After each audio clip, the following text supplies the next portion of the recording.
I'm going off the dome. Peaks. Ready for my close-up? Good looking. Let me tell you, get more bookings. Oh, that'd be nice, giving me tips, tools and advice. Yeah, you're gonna get 'em, hon. You're gonna sit back, listen to Mark Simpson.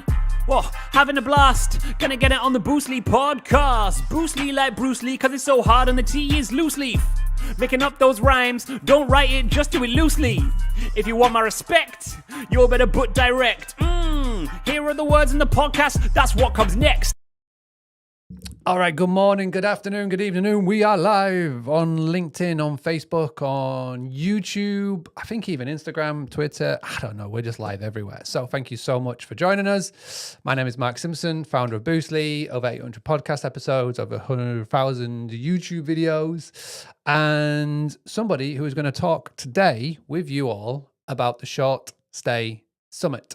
I am part of the STA board. I think I just hang around with meetings. They keep me around for something. But what I said to the team is, listen, let me do a big mega cast. I did it last year, had a ton of fun. Let me invite a lot of amazing speakers to come in to a live stream. We can talk about it, have a lot of fun doing it, give away some prizes. What do you reckon? And they said yes, amazingly. So wherever you are tuning in from around the world, I assume the majority of you are in the UK, but I know we've got a lot of Americans tuning in as well. Please say hi in the comments. Let us know where you're tuning in from. If you've never heard of the Short Stay Summit, stick around because over the next hour, 2 hours, I'm going to bring in some amazing speakers who have got sessions happening at the Short Stay Summit. I put the bat signal out and people are going to be jumping in. I've given them the link to come and join me. So we've got a host of amazing people coming on. Fingers crossed, tech prevails because as you know, with it being live, anything could happen and it probably will. So first things first, we're going to be giving away one ticket. I've bought an extra ticket for this event and I'm going to give it away. All you have to do is put the word ticket or hashtag ticket below in the chat. Wherever you are tuning in from, YouTube, Facebook, I don't care. I'm going to gather everything together, pick one name, put every name into a hat, get one of the kids to pick it out, and I will let you know who the winner is Tuesday, tomorrow night. So with that being said, drop a ticket in, drop a live in, let me know where you are around the world and keep doing so over the course of the next couple of hours because we've got some cool people tuning in. So let me just, before we get them in, and I've got the green room is lighting up, the first guest is in, but before we bring them in, let me go and share my screen and let me show you what is going on. The Short Stay Summit is happening on the 22nd of April in Old Billingsgate in London. It's been there now for a few years. It's a phenomenal venue. It just works. I've had the immense pleasure of helping putting together the sessions this year. I've probably recommended 100 people. They've picked 2 out of those 100. But that just goes to show, the standard of the people that put their name down.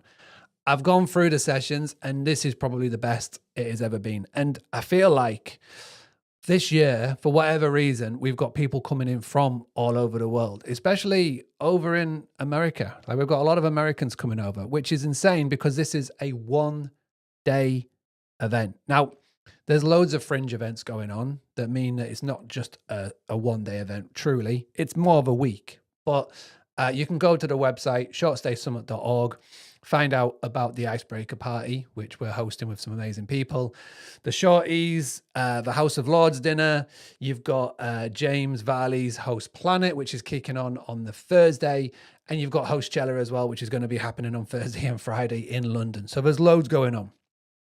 I'm not going to talk about them just now. I've got people coming in to talk about that. But let me just walk you through very quickly what is going to be happening. So we've got loads of stuff on the homepage, as you can see, what the STAA is, the work that they do. It's going to be talking about all of the things. Do go and check them out. We've got, again, some unbelievably good speakers that are going to be coming down and talking and showcasing their expertise. And the one thing that I will say, the reason why the Short Stay Summit is a standout is because of the people it can get in the room. Not just vendors, not just good people, not just hosts, property managers, but we've also got elected officials as well.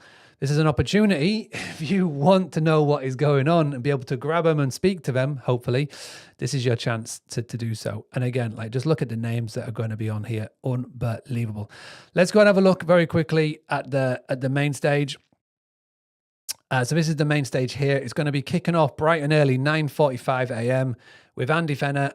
Hopefully Andy's going to be joining me. I've sent the invite out. Whether he joins or not is another one. But he's going to be here, as well as Chris Webb, who is one of the MP of Blackpool South, which is a massive one. So it's going to be a welcome and a keynote. Kicking off then with more. We've obviously got Andy, we've got Josh Croft, looking beyond the headlines. Again, the big theme about the start of the morning is regulation, is legislation, is all of the things. And please do, if you come in, go and check them out. The main stage can seat a couple of hundred people and it is going to be packed. Then we're going to get into the data. So talking about the state of play from a global point of view, but also then the UK point of view and what the numbers mean. So again, the morning is absolutely packed. Then obviously we're going to be going into the lunchtime in the afternoon. You know, we've got fireside chats, easy for me to say, with Alex and Annie from the Real Women of Vacation Rentals coming over from the States. With Mr. Tim Rosolio, easy for me to say, VP over at Expedia Group. That is going to be a big session. Then it's going to kick into AI. Shock. We're going to have lots of AI chatter, but the people that are going to be on stage are truly pioneering this with Steve Schwab, Graham Donahue, Kate Cox. I've put the word out. Hopefully one of those is going to be joining me in the next hour and a half to talk about that. Then obviously later on in the day, a big thing at the moment is, do I sell or do I stick? I know that it's a big topic at the moment. So Simon Lehman, who else is going to spearhead that? Again, I've put the word out to somebody on this panel to join me over the course of the next hour and a half to 2 hours. And obviously then Andy is going to come back and do some closing remarks. The SCAA, again, if you want to go and find out more, click on that link at the top there. Come on, become a member. We need members.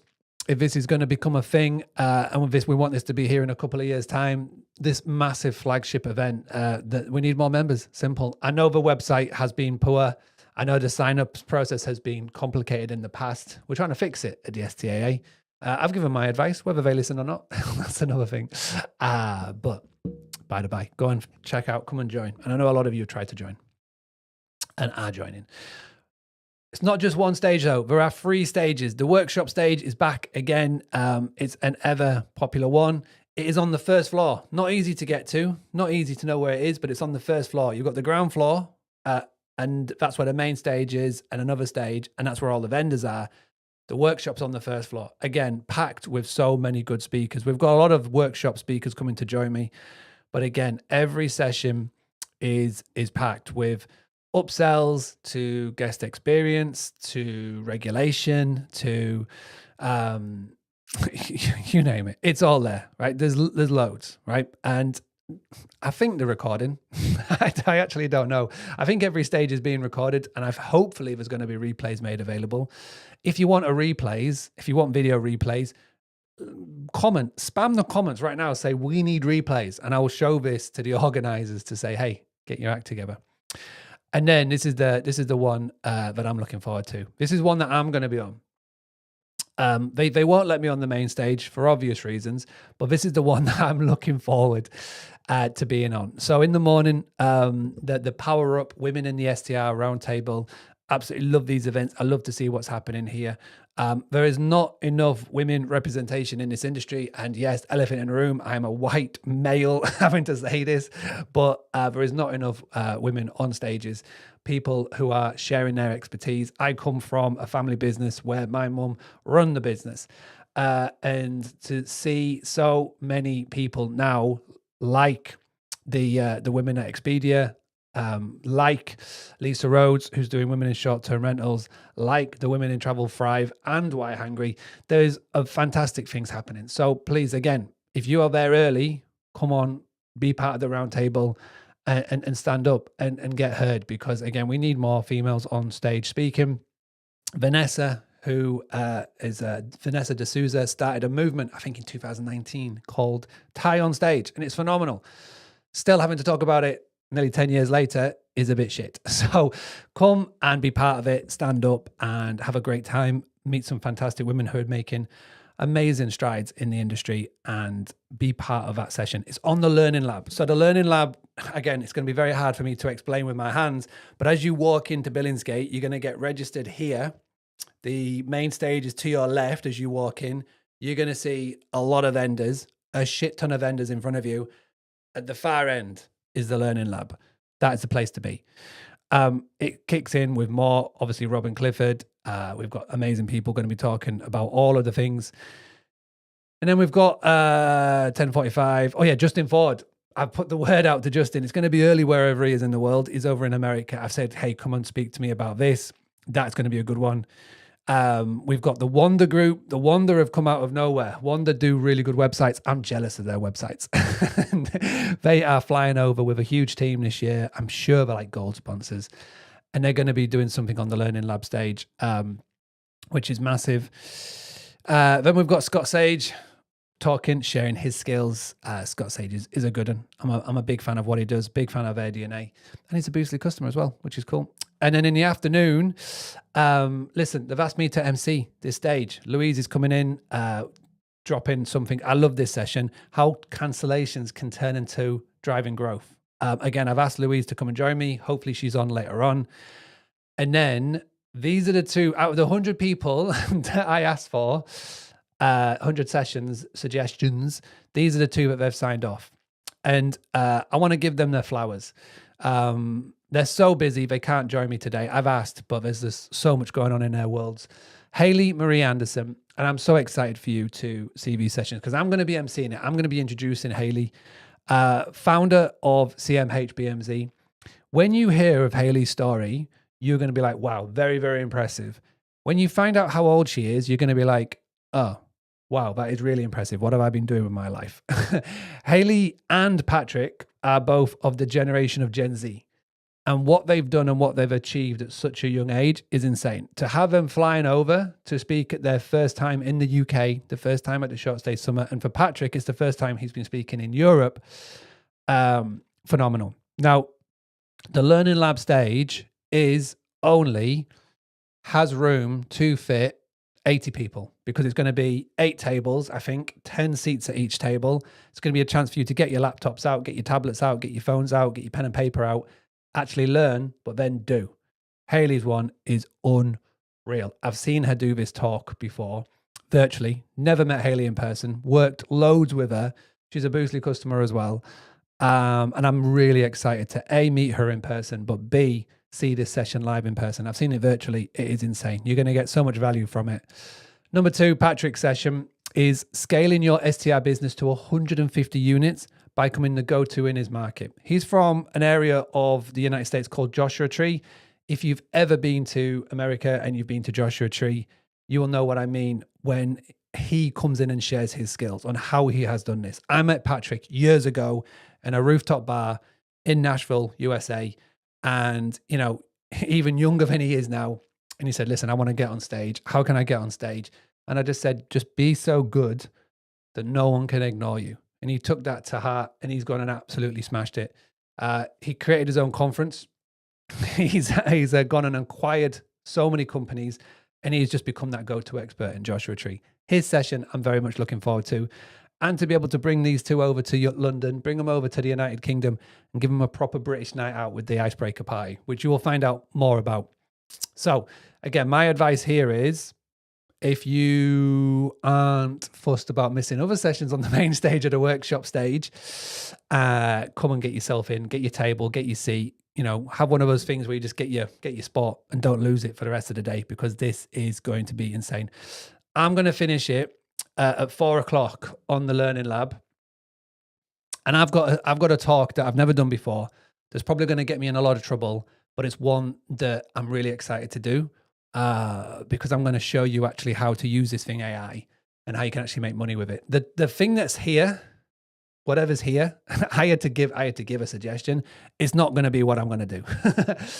I'm going to go a step further. And I haven't told the organizers this is what I'm doing, but I'm going to go for it. And listen, it may go over an hour. I've got some surprises lined up. I've got some sweets lined up, obviously. I've got so many cool things lined up for this hour. And I'm still fine-tuning and tweaking and working on the talk. I'm like a comedian who is getting ready for his Netflix special. I'm doing the rounds, doing the warm-ups. But what I've got planned for this, I hopefully will go down as my best talk ever. My best talk, in my opinion, was 4 years ago over in Nashville. And it pains me that I've never done anything as good. So I'm coming prepared for this. So make sure you're there for that. Please come and support us as we finish it out. But with that being said, listen, I've got some amazing guests. Listen, the green room is absolutely firing now. They're all waiting for me to come and get them on. So let's go and get the first one on. What's going to happen is this. Between each session, I just need 10, 20 seconds to get my breath, get the next speaker on. So I'm going to have a little landing page. It's like a little video. Do not, if you tune in or drop out and you come back and there's this little video hitting and you go, where is Mark? Don't worry. I'll be back in like literally 10 seconds. I just need a drink, clear my throat, welcome the next guest in, sort the next guest out. I'm getting in.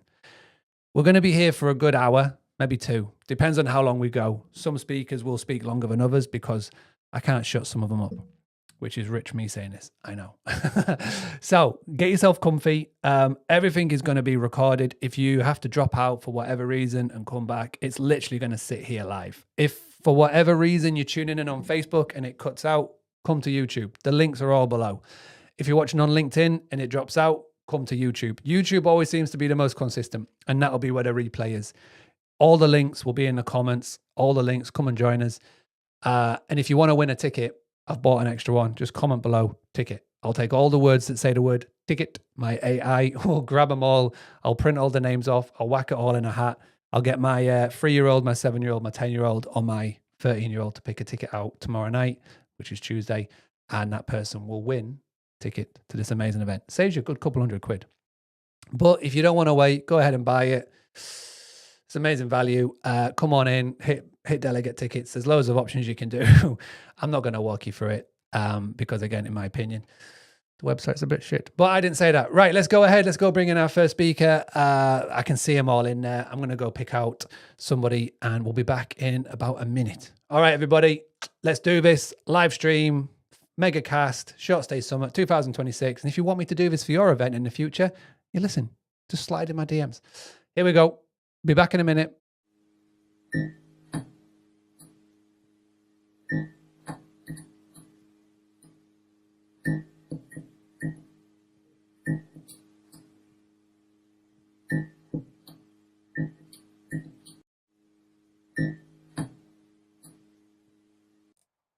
Okay, everybody, kicking off the live stream. I couldn't think of anybody better than Mr. Andy Fenner, CEO of the Short Stay Association. Massively thank you for joining us. Andy, just very, very quickly, just talk about your role, CEO of the STAA, what you've been doing over the last 4 years, and just sort of talk about what things you've actually got done. Let's talk about what the STAA does for our association. Yeah, so it's been thanks for having me. First of all, Mark, it's brilliant to join the podcast. And what have I been doing for the last 4 years? Gosh, lots. The STAA has been at the forefront as the only national association in the UK. We've been pushing with all of the governments across the UK, trying to get the sector. Our priorities have been get the sector recognised for what it is. And what it is the lifeblood of UK tourism. It's our sector, the owners, the hosts, the property managers, the companies around us are the beating heart of UK tourism. Without us, there is no industry. And we've been working really hard to get this sector recognised as that, get the understanding that we are vital for UK tourism. The reason why we've been doing that is because, as everybody in the sector knows, we are blamed for whatever reason for causing apparently the entire housing crisis in the UK. You know, the reason why no governments have built houses, the reason why rent's high, the reason why this, that, and the other's high. Oh, it's always holiday lets. I mean, anybody who applies a bit of logic to that knows how ridiculous that is. But what we've tried to do is accept that people are entitled to their opinion. If that's their opinion, that's their opinion. What we've done is made sure that we've got out what is the truth and the real narrative about us, which is that tourism provides jobs in rural areas, coastal communities up and down the country, and crucially provides jobs and in rural and coastal communities where no one else is going to. No one else, Google is not, to the best of my knowledge, about to set up a factory in the middle of Wales, the Cotswolds, the Yorkshire Dales, etc. So what provides those jobs for local people to live and work in their communities is tourism. And what we've got to do is make sure that those jobs are valued for what they are, proper long-term careers in local SMEs, and we need to get those to be respected and valued. And that's what we've been trying to do. Amazing. So coming now to April, coming up to April, obviously the Short Stay Summit is coming very, very fast. This will be your final Short Stay Summit with us. You're going to be leaving in May. So first and foremost, amazing work done over the time. Can you just list off what the things that come to mind, the things that you've managed to get past through, the things that you've managed to achieve? What's like the things that sort of like ring true, like the top of your mind of what the last 4 years have looked like? What are the things that you can tell the people? Yeah, and the main thing is that the STAA, the Short Stay Summit, is just our annual conference. You know, every association has an annual conference. This is ours. Now, obviously, it shows the value of the STAA. It shows the strength of what we're doing, that we've got the people behind it that we have, because our annual conference has become the go-to event for our industry across the sector in Europe. I mean, I don't think that there are many people who would deny that the Short Stay Summit is probably one of the best in the world, and we're super proud of that. But it's only a part of what we're doing. But the summit itself, I can't say how proud I am of what we've achieved, of what the team has achieved. The rest of the board have done. I think one of the crucial things about the summit that we need people to understand is that it's a not-for-profit event. We don't make money at the summit. I do not get a chunky bonus at the end of the summit. You know, the board. It'd be nice. It'd be nice if you did. It'd be nice because it'd be fantastic. I wish we did. I mean, if we did do that and we all shared the profit, we'd all be rolling. But we don't. What we do with the money that we make at the summit is reinvest it into the association, and we use that money to fund the work we're doing to protect our businesses. So we don't make any money at it, and we're the only event in the country of this type which is a not-for-profit event. We've done things at the summit that I'm really proud of. Like, if anybody who's gone in, you've all seen the light boxes. We don't have pull-up banners. We have proper professional light boxes. The event looks amazing because of them, but there is some logic behind that other than it just looks nice. Mm-hmm. What we wanted to do was ensure that whether you are a business which has got a turnover of millions or you're somebody just starting out, that everyone gets the same chance. We will build you your stand. It will look professional. So when your people are walking around, you've got potential customers in that room, you as a small business, you look good, you look professional, and you get a great start from doing it. We didn't want to have the thing where the small businesses were like parked in the corner at like a lot of conferences in the back room with a couple of scruffy pull-ups and a trestle table. That's not what we wanted. Everyone gets the same opportunity. I'm also really proud at the summit that for years now, the summit and the STAA has supported the communities that we operate in. Last year, we supported, and we've always had a nominated charity. Last year, we supported the Forces Employment Charity. We got them on the main stage.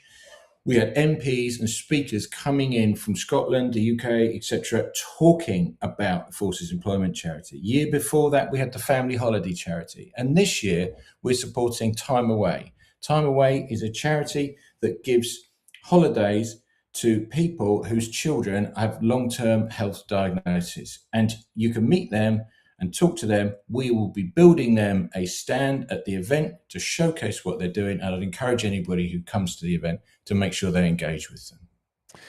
And talking about the summit itself, you're obviously going to be kicking off the main stage early doors, just before 10 a.m. with like an opening address. And you're going to be, again, a lot of the people I've been speaking to in the preparation for this, and I say, why the summit? Why do you come to the summit? And a lot of people have said it's because you managed to get MPs in the room. So talk to us about what is going to be happening on the day, what makes the summit different in that sort of perspective, and who have you got coming down to the summit from the House of Parliament?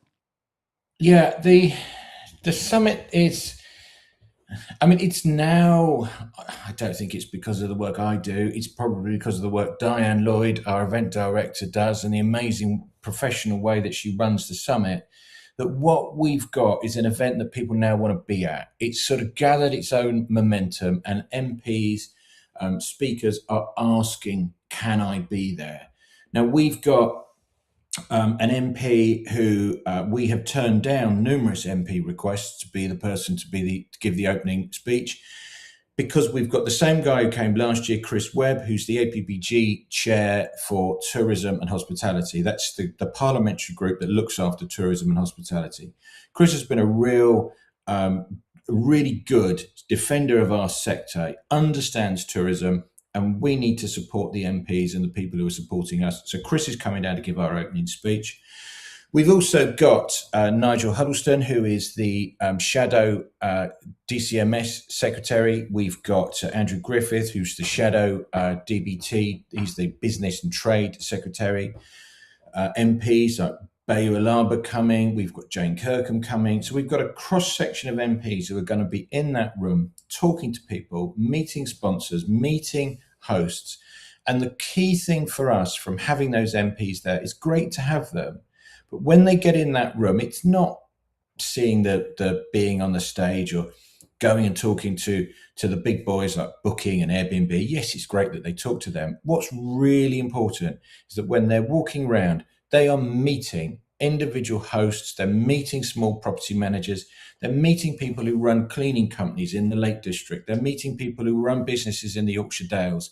They are seeing the real people in our industry and meeting people like Justine Ireland from down in the Isle of Wight, who I was with a couple of weeks ago, meeting them, seeing the passion, the belief, the professionalism in our sector. That's what changes the narrative in politics. When people look into their eyes and realize, yeah, these are local people running local businesses, providing jobs in their local communities. This is what tourism is about. And talking about the narrative, your session at 10:10 on the main stage with the likes of Chris, etc., is going to be looking beyond the headlines. So can you just give a little sneak peek what we can expect on the day? What's going to be the talking points? Why should somebody be sitting down on the main stage 10:10 to have a listen to what you've all got to say? Yeah, I mean, that's a great session. We've got me. I mean, I don't think anybody's going to come and listen to me, but they'll come and listen to Chris Webb. They'll come and listen to Josh from UK Inbound. And we've got Kate Nichols, the chair of UK Hospitality. What we're going to be talking about is our place, if you like, in the tourism ecosystem, how we operate as an industry. If we all have our reasons for choosing to stay in a holiday let, but if you're going to go and stay in somewhere in the Cotswolds, chances are you will look for somewhere that maybe there's a pub down the road, maybe there's a this, that, the other down the road. And that's what Kate and I are going to be talking about, how tourism isn't an island. We're not a standalone, and neither is hospitality. That local pub relies on the holiday lets. We've got to get that message across to government, and we've got to get people to understand that if you want the pub in the local village, it's not going to survive just on locals. People don't drink as much as they used to. It's too expensive. There's a cost of living crisis. What keeps those local businesses going are our customers. And that's what we're going to be talking about. We're going to be talking about how our sector is so vital to tourism. And it still amazes me that we're having this conversation, that you think, actually, how have people not realised that we are this important? It drives me mad that you hear people saying, oh, there's another holiday let opened. And you think, well, there's another holiday let opened. Nobody in this world buys a property and thinks, I'm just going to open a holiday let. They open a holiday let because people want to stay in it. We are entirely demand driven. If no one wants to stay in your holiday let, you'll close it. People stay in it because they're there because people want them and people want to see them. And what's happening at the moment, there was an article in the Times on Saturday, Sunday, this weekend just gone anyway, about staycations. The problems that we've got in the Middle East at the moment, and the cost of airline flights, etc. It's making people again realise that, you can go on a fantastic holiday without getting on an airplane. You can stay in the UK. And we've got to get people to realize that, yeah, if you want to go, you want to go somewhere for Easter, you want to go somewhere for the summer holidays, well, get booking now. Get on wherever it is you book your holiday let and stay in this country, because there are amazing places that you can go and see and you can go and stay. And all of that is thanks to holiday letting. Yes. Get the troops riled up. I love that. So go, everybody, go and enjoy your Easter. Get out the way. Come back afterwards. Then make sure you get your trip down to London booked for the 22nd for the Short Stay Summit. There is a load going on.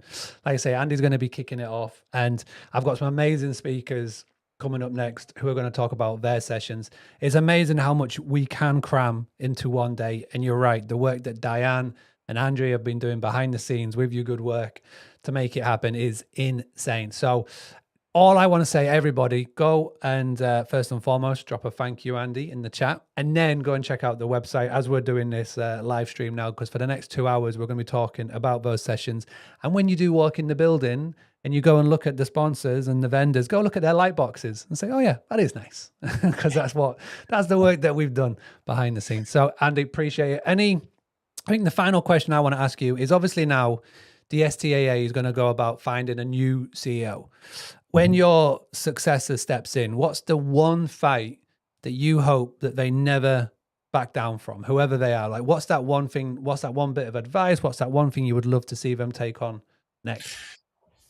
I think the one thing that I want to ensure that the person coming in does is be positive about the sector. It's so easy as a trade body to start getting involved in the, we're doomed because of this, and tourism's at the end because of that, and holiday letting is doomed because of the other. We're not. We've got to remember that whatever we're facing as a trade body, that's your job. You're dealing with that. You are the one who's tackling the problems, because out there across the country, there are tens of thousands of people who are relying on holiday lets for their jobs, to pay their mortgages, to keep their kids in school. And they are relying on you as the leader of this trade body, as the leader of the STAA, to set the example and be that positive person about our sector that is championing it and telling people, invest in our sector, go on holiday in our sector, telling MPs to be positive about our sector and back our sector, because the small businesses across holiday letting, they need support, they need encouragement, and they need backing. And that's what I want to tell someone. Be positive. Amazing. Love it. On that note, let's call it. I've got my next speaker who's just joined the green room. Mr. Simon Lehman is waiting, ready and raring to go. Andy, thank you so much.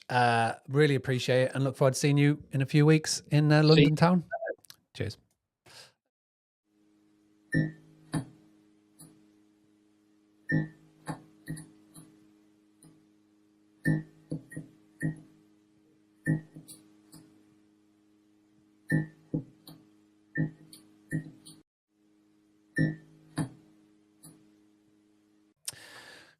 All right, everybody, welcome back. We have a fantastic speaker to my right and my left. However, you are looking at this, Mr. Simon Lehman. Thank you for jumping on with me on this mega cast to talk about the Short Stay Summit. How are you doing today, and where are you tuning in from? That's more importantly. Absolutely. It's a great pleasure. Thank you for tuning in, Mark, and happy to give support as well. I actually would like to say thank you to you as well for all the work you're doing to promote the STAA, which is absolutely amazing. You find me in sunny, beautiful Switzerland at about 16 degrees outside, so not really March weather. Nice. Yes. Well, it is. It's lovely this time of the year. And we're looking forward to next month, and we're looking forward to obviously being in London for the Short Stay Summit. So basically, what I wanted to do today with the MegaCast is get everybody in. We're going to talk about their sessions, and you've got a really cool session. It's going to be one of the final ones on the main stage. Can you just give a little bit of a breakdown of why you decided to be part of this talk, why this interests you, and give a little sneak peek to who's going to be on the panel with you on the main stage? Yeah, absolutely. Normally at the conferences, I get the pleasure to do the graveyard shifts and try to keep the hottest to the latest, to the end. And I've been involved with STAA for several years now. And I found my spot in basically moderating the investor panel.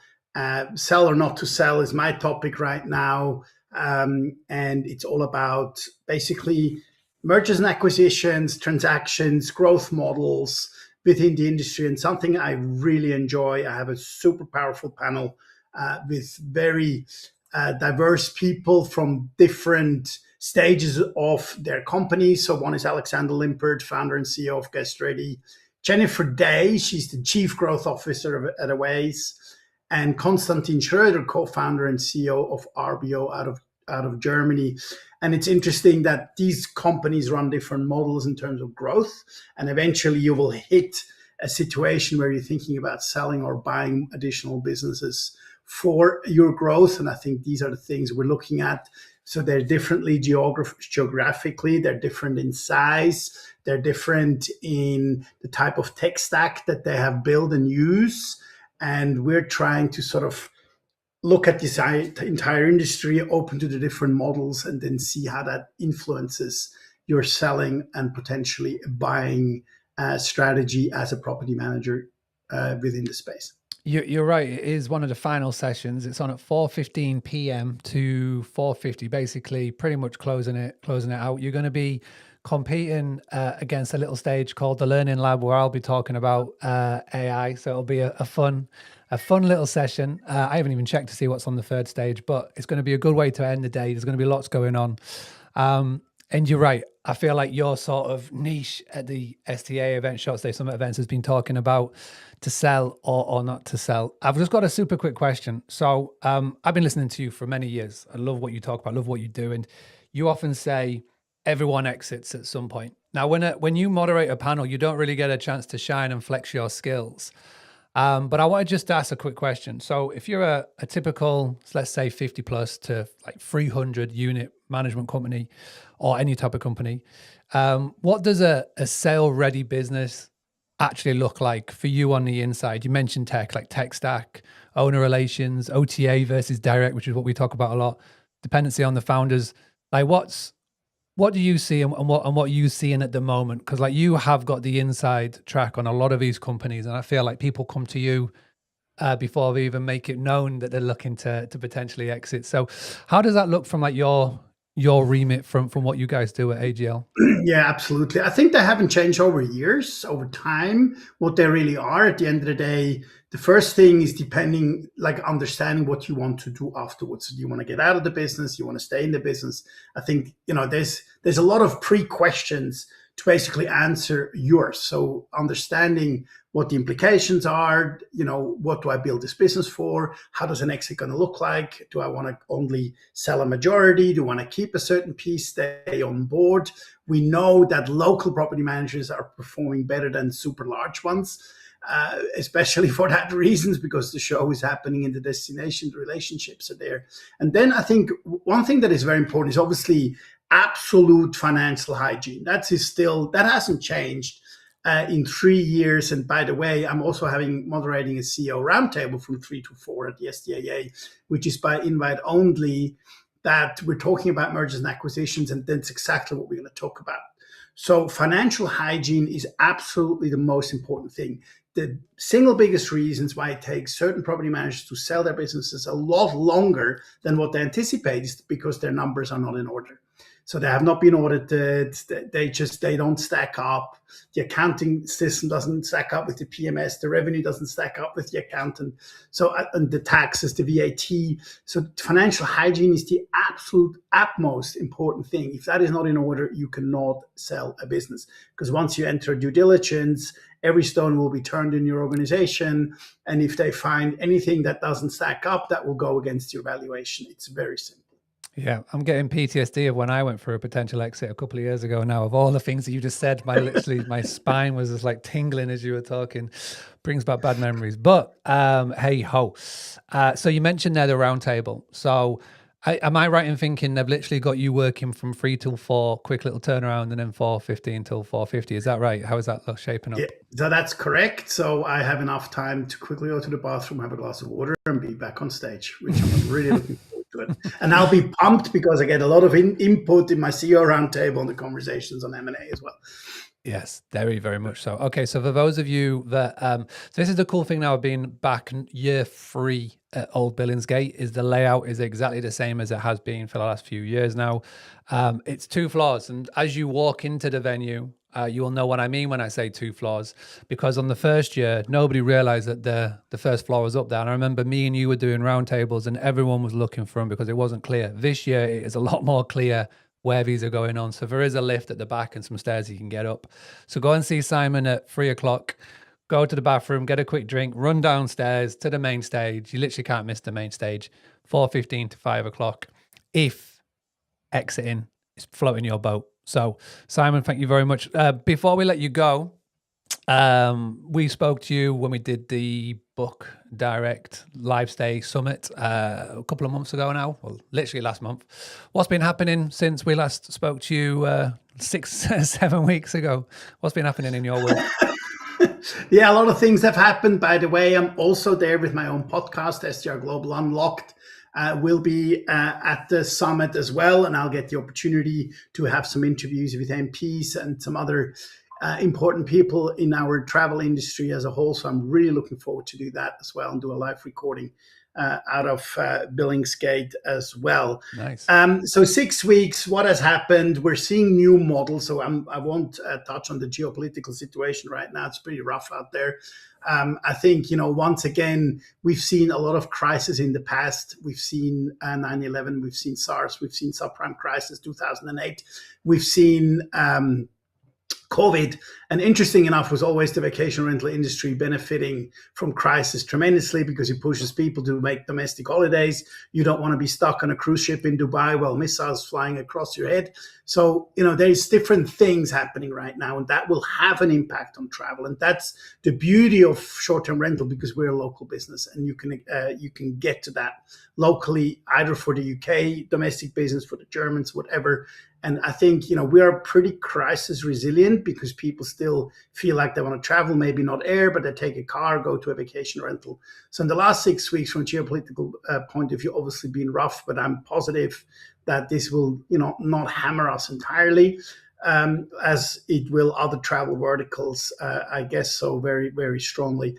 And the second thing is that we're seeing some super interesting business models on the horizon right now. I mean, Casa-Go has made progress in the United States, but we're seeing interesting European business model arising with, using AI native technology, which are definitely setting themselves apart from the traditional property management companies. So I think one of the biggest things that I will also address in the conversation is how do more legacy type property managers who've been around for a long time make that switch when we see AI native property managers who are growing hundreds and hundreds of units just by using AI agents to basically build their supply. I think we're gonna see some tremendous challenging ahead, and that's what's happening out there. Yeah. I'm looking forward to seeing all of the new vendors that are going to be on that showcase on that floor. We've got a lot of them. I've seen the map and names that I've never seen before, and hopefully will be around in a few years' time. And it is crazy how quick now you can spin up a company and get in front of people. So this is why these events are always interesting. And this, obviously we've got the Short Stay Summit that happens in April, and then to close the year out, you've got things like Verma over in America in October. So it's like which companies are going to be there in April and who's still going to be there in October. It's like a game of whack-a-mole. But shout out whack-a-mole. All right, Simon. So recording podcast live from the event. Going to be on at 3 o'clock. Going to be on 4:15. Sounds like you've got a busy day. Are you going to be coming to the icebreaker party the night before? I don't think that was a serious question. It's a very serious question. Are you going to come and see our Of course icebreaker? we'll be there. Good. Don't go to that other party that's happening. So the icebreaker is the one. Come on to see that. Thank you very much, Mr. Lehman. I'm looking forward to seeing you in a couple of weeks in London. Thanks for coming on to the podcast, and we'll see you very soon. As always, thanks, Mark. Good luck.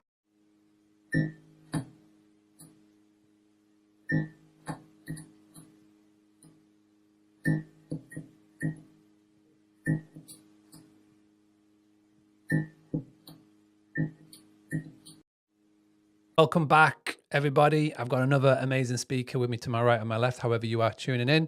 Mr. Justin Ford, thank you for joining the Short Stay Summit Megacast. Thank you for being here.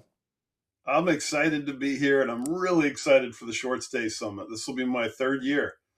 Yeah, third year, for all years at Old Billingsgate as well. We love the venue. It's a great venue.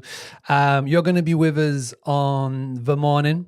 You're going to be on the new Learning Lab stage, which I'm really excited about. Tell us what you're going to be bringing to London on the day of the Short Stay Summit.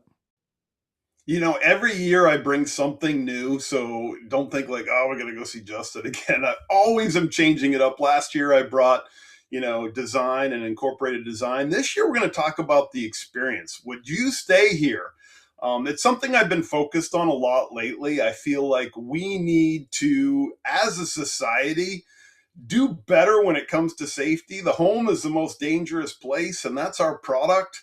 And so I'm really going to push operators to go a little bit deeper into looking at a rental property and going, wait a minute, I'm not sure I'd stay here, and I'm supposed to let guests in. I don't know about that. I was literally thinking about you a couple of weeks ago. Me and the family went to Morocco. And, it's not like Morocco is the height of safety, but we were in a really high up apartment, penthouse apartment it was. And I've got 4 kids. The youngest is 3. And the balcony on the picture of the listing looked amazing. You could see the sea. It looked stunning. But in reality, when you get out on the balcony, there's like the barrier here that stops the kids from falling over. It was like up to my shins. And the first thing that my wife said was, well, we are not having our 3-year-old anywhere near that. And you're right. I was literally thinking about that as you were talking. Not all rentals are equal. And obviously this is what you talk about a lot. So what have you been noticing over the last couple of months in the world of short-term rentals with safety? Obviously, you've been banging that drum like really, really well over the last all these years. But what have you noticed over the last couple of months when it comes to safety and short-term rentals? I've been really focused lately on assumptions. And you just shared a great example. You see that an operator has a beautiful website. They're managing hundreds of properties. You might go on to an OTA listing site and you think, wow, I'm dealing with, somebody who's been able to get to this level. And so then they just assume that the way the property's been set up is legit, that there's no reason not to. And I think what we as an industry are behind on is what other forms of travel, and I talk about like cruise ships, airlines, hotels, they've built in that human beings, especially on vacation, are not paying attention to what's going on. So they've put safety protocols. They've thought about, if the plane's coming in too hot, we've got emergency slides, we've got different things that the flight attendants are going to do.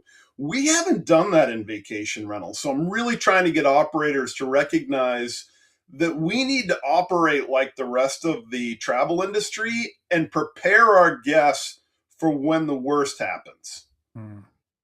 Yeah, you've been banging this drum a lot, and you've said that most incidents in this industry, and this is something that I come back to you, is that they're preventable, not accidental. And you've been talking about this for a while, and you've always said that the hotels are ahead. And do you still think that we're years away from, or months away from, maybe a standardized government safety code or something like that could hit our industry? Like, how far away are you feeling that could be a thing, the more that you see and talk about it?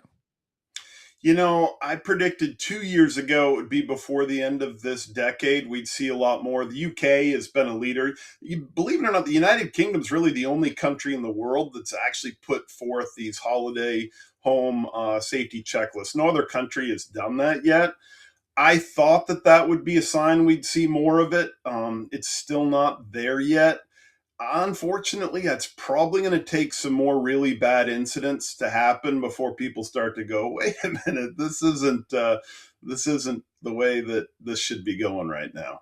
Yeah, I mean, my background, I don't think a lot of people know this, but I came from the background of a small hotel. That's where I first got into the world of hospitality. I was born into it, and I would always remember that we had to jump through so many hoops just to open, from fire regulations and all of the things, safety and whatnot. And I know that obviously with regulation, the thing that everybody talks about when they talk about short-term rentals is that you haven't got all of these hoops to jump through. And so I feel like everybody is calling for it. I feel like the worry is, just like with everything, it's done the wrong way. Yeah. Because they'll bring in these codes, which great, but they'll attach on other agendas that they want that'll just beat the brush of short-term rentals. But no, you're fighting the good fight, and you're talking all the right things, and I'm excited for your talk. So the Learning Lab, for people who don't know, it's a new stage that the team at the Short Stay Summit and the organization put together are on the back of little knowledge booths that they had last year. So that was cool. But it was like these knowledge booths were scattered around. People didn't really know what they were. So it's time to give it a stage. And I'm really looking forward to having people like yourself down and the other amazing speakers that we've got, because it's going to be different to the main stage, going to be different to the workshop stage, where it's just going to be 8 tables, 6 seats each. So limited seating space. You come on down, bring your pens, bring your papers, bring your laptops, and put a plan down. So I'm really looking forward to your session on Wednesday, 10:45 a.m. So you're going to be in the morning slot there.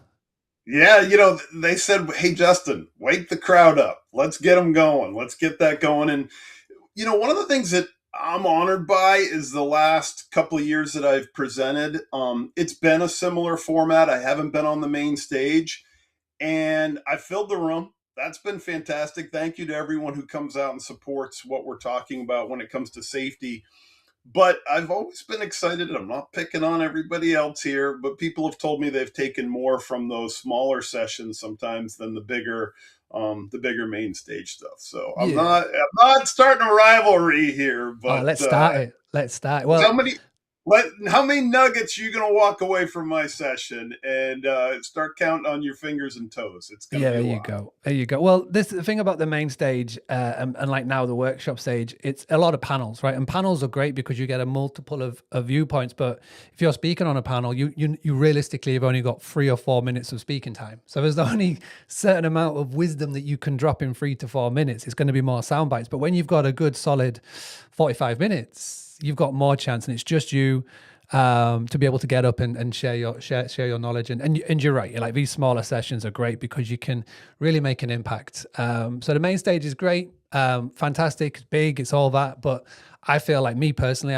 I take much more from things like the Learning Lab, which is why I'm excited to see it in action this year. Just in between now and the Short Stay Summit, what's going on in your world? You're always at events, you're always speaking, you're traveling around doing all the things. But what's your sort of agenda looking like for the next few weeks? Yeah, I've been speaking at a lot of smaller conferences lately, mainly host focused, actually co-hosts, and I've been learning a lot about co-hosts recently. I'm really excited about what energy they're bringing to the industry.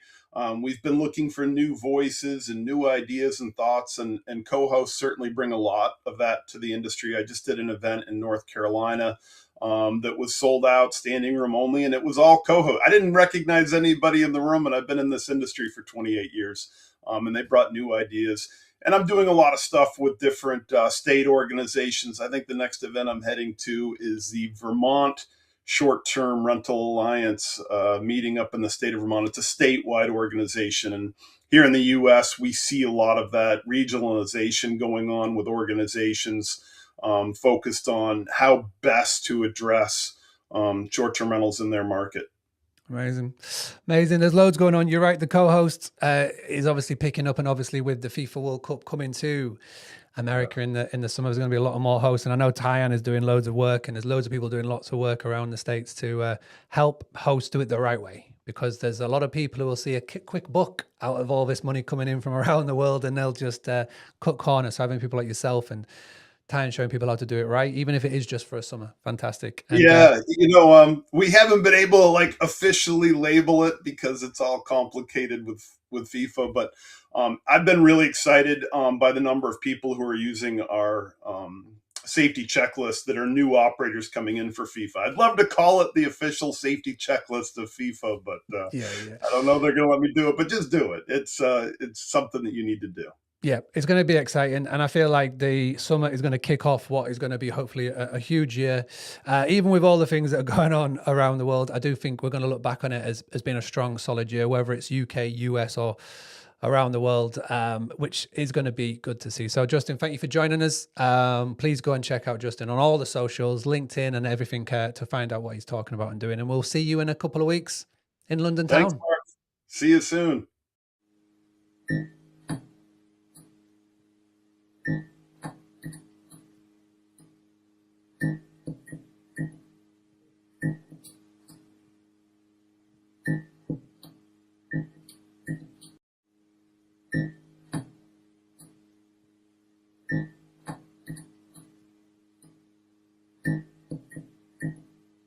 Everybody, welcome back. Got another amazing speaker to my right or my left, however you're looking at this. We've got Margot from the fantastic Hostfully, one of our favorite property management software solutions that is out there in the industry. Boostly has been working with them for many, many years, and I'm very excited to see the team again at the Short Stay Summit. Thank you so much for joining us. And everybody say hi. If you're a Hostfully customer, drop a hi in the live in the comments below. Margot, thank you so much for jumping on with us all today. We've had some amazing speakers so far, and I'm looking forward to digging into your session, which is on the workshop stage. And you've got a cool little panel. Can you tell us a little bit about, because you're obviously moderating, so tell us a little bit about the talk. Tell us about who's going to be joining you on stage and what can everybody expect? Thank you so much. So for this moderated session, it's going to be about how to build a connected tech stack for your short-term rental or vacation rental business. And we have some other companies going to be on stage with me, some other PMS companies, which we always think is really helpful actually to provide different perspectives because we all have a little bit different philosophies about this. But I think that the question around whether your tech stack should be connected or not is really an easy question to answer, which is that you need it to be connected. I mean, when we started this company 10 years ago, it wasn't totally necessary to have such a connected tech stack. Like you didn't need to have so many integrations to be operating the most competitive business that you can. But right now, we can see that the market is just becoming more and more competitive, and property managers need to put their best foot forward. And in order to do that, they have to use technology to be able to alleviate some of the operational challenges, time spent, potentially headaches that come about from doing everything manually. So where we used to see a lot of property managers running their business on spreadsheets, now we're seeing that every property manager is using some sort of PMS solution, and it's always connected with others to be able to run their business most effectively.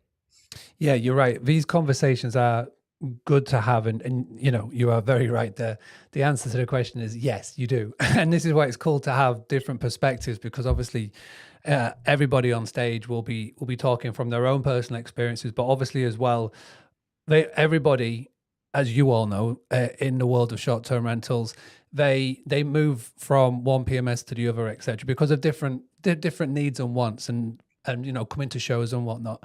A question that I wanted to ask you was, when somebody is growing their business, right? Maybe they've started with a smaller PMS and now they're looking at Hostfully and they're starting to come to you.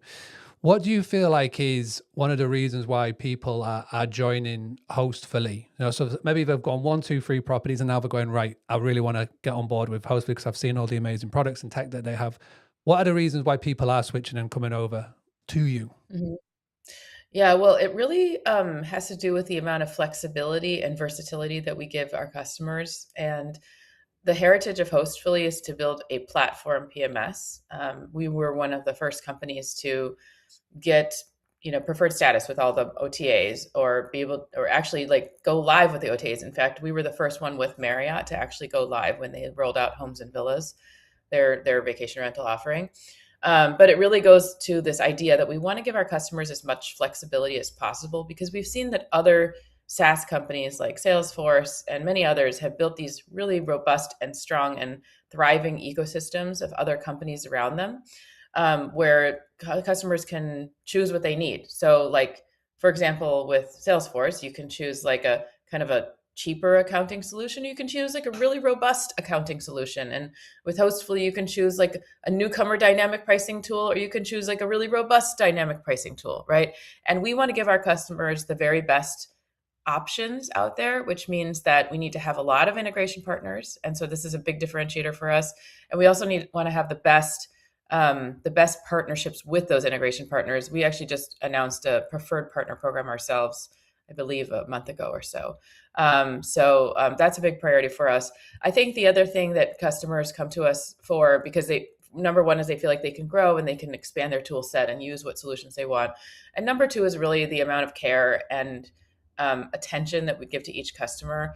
Our customer care teams, whether it's onboarding, customer success, customer support, are world-class. We have actually several interviews going on this week with other companies trying to learn from us how we've been able to do this. We have so many people on the team who are property managers themselves. So we have a lot of people who really empathize with the experience of being a property manager. And so it's really about those integration partnerships and the customer care that people are going to feel like, Hostfully is just a top-notch solution. I will say that we are investing a lot in product innovation this year. You may have heard that we got a new investor on board, which we're really excited about, and that has helped to fuel and fund a lot of the product innovation that we've been wanting to do for a while. And so I think, without saying too much, customers will see a lot of changes this year that are really positive on the product side. But we've really leaned into customer care and integration so far, and that's what we're known for. Yeah, I was going to say the one thing that I do associate with you guys is the customer support, the customer care. It is world class. Obviously, we get to peek behind the curtains a little bit because obviously you have how we work together.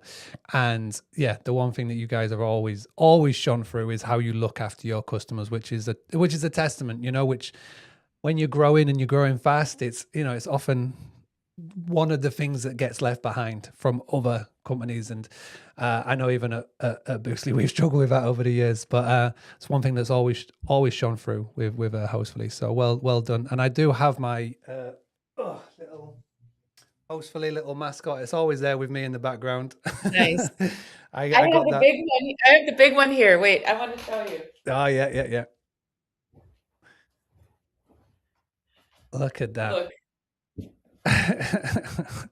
That is on the bucket list for sure. Will the big guy be coming to London, or are we going to be too much for the suitcase? It's in my luggage, unfortunately. So, so we're really looking forward to the summit. Obviously, it's a really good one. I love it. There's a lot of people in the room, and I wanted to talk very quickly about the night before. So, for the first time ever, the Short Stay Summit team have had an idea of hosting a meetup, because there's nothing more worse than going to a big old conference when you don't know anybody. It's very easy to be sort of like on your phone looking like you're doing something, but you're not, because you don't know anybody. And the idea of the icebreaker is a basically what it says on the tin, to have an icebreaker, to chance to meet up the night before, get to know people, get to know someone, so that when you walk in the conference the next day, there's at least one person you can go, oh, hey, how you doing? And that was the idea. And it obviously, Diane and the team got to looking for a venue. We found an amazing venue. And obviously it's London prices. And they have a minimum spend. So obviously we needed to go out and find biz besties in the industry to help put it together. And obviously Hostfully are one of them. So we're really looking forward to it and to the party. So thank you for helping putting it on. Are you ready for a British night out and a British party, Margot, on the night before? Well, I think actually technically the last time I went out in London was when I was like 19 years old. That was a long time ago. So it's been a while. But I wanted to just say that for anyone who's going to be there, we're going to bring like lots of people from our team. There will be engineers, there will be salespeople, there will be partnerships people. There will be a sales, like our marketing and partnership salespeople. But my joke was that we're also bringing engineers. So if you're a little bit socially awkward, don't worry, because we got you covered with our engineering team who are going to be there. Oh, that's amazing. I'm looking forward to meeting them all. And obviously, like you live in a part of the world in San Francisco where tech is everywhere. How have you found it this year with the rise of all the talk of AI agents and OpenClaw? Are you able to avoid it, or have you dug all in? How has it been this year in sort of trying to either avoid it or getting stuck in? And where are you with it all? Oh, well, I think when you live here, there's no choice actually, but to embrace it. So, I mean, I've been vibe coding projects actually, and my team is trying to find the best ways to use AI in our company as well. You do have to tread a little bit carefully because you have to be careful about quality and security, especially in a company build out. But yeah, actually, I've been using ChatGPT, but I prefer Anthropic these days for a lot of reasons. Yes. I won't go into that here, but I prefer to support them. So I've been using Claude Code, and I've actually vibe coded a couple of travel itinerary builders for my kids, and some other stuff for work as well. I think that it's quite important actually for people to understand what the limitations are for these kind of projects, because whether you like it or not, this is the direction that the world is going, and it's really nice to be informed, and with not too much extra time, actually, you can get yourself up to speed with how things work. I joined an International Women's Day gathering of Vibe Code women who are doing it, not just from the Bay Area, but also from all around the world too. So I think it's important for people to learn.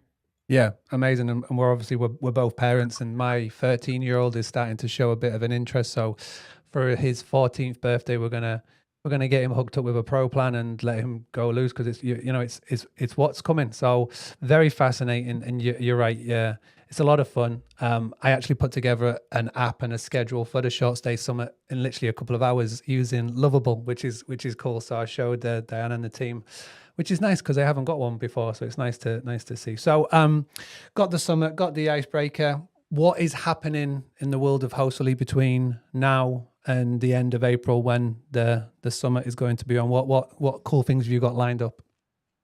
Oh, well, I can't share any secrets about what's going to happen between now and then, because that would be jumping the gun. My marketing team would be upset. But I will just emphasize, and this is something you and I were chatting about before, that we've made some really big investments on the product and engineering side this year. And so our velocity in product is changing a lot this year. And we're bringing a lot of those people to the conference. And so we're really excited to have lots of conversations with customers and really understand what it feels like to be a property manager today. So I think our ability to listen and really pay attention to the details has improved a lot over the last couple of quarters. And I'm really excited about that. Me personally, we're just off to a fast start this year. I mean, it's been pretty quick. I don't know if people out there know how it is to work with a new investor, but there's always a time when, you're building that relationship and earning trust with each other. And so we've been working on that. One of the things, though, that we love about our new investors is that they really understand this industry very deeply. And so they are bringing a lot of valuable insights to how we're thinking about the business. And at the end of the day, it's just going to be a better product, a better experience for customers. And we're excited to show all of our cards. Sometimes you feel like as an entrepreneur, you have all these ideas that you just want to get out there and you can't get it out there. But I feel like we're starting to see them come to fruition. So lots of stuff happening for Hostfully. It's going to be a really exciting couple of years for sure. Good. Up ahead. That's exciting to see. Yeah, you're one of my favorites. So well done. And I look forward to seeing you all in a couple of weeks' time in London town. Thank you so much for joining us today. Thanks. Good to see you. All right, I'm going to go and get my next speaker. I'm going to just pop a little holding screen on here, and we're back in a couple of seconds with our next amazing speaker.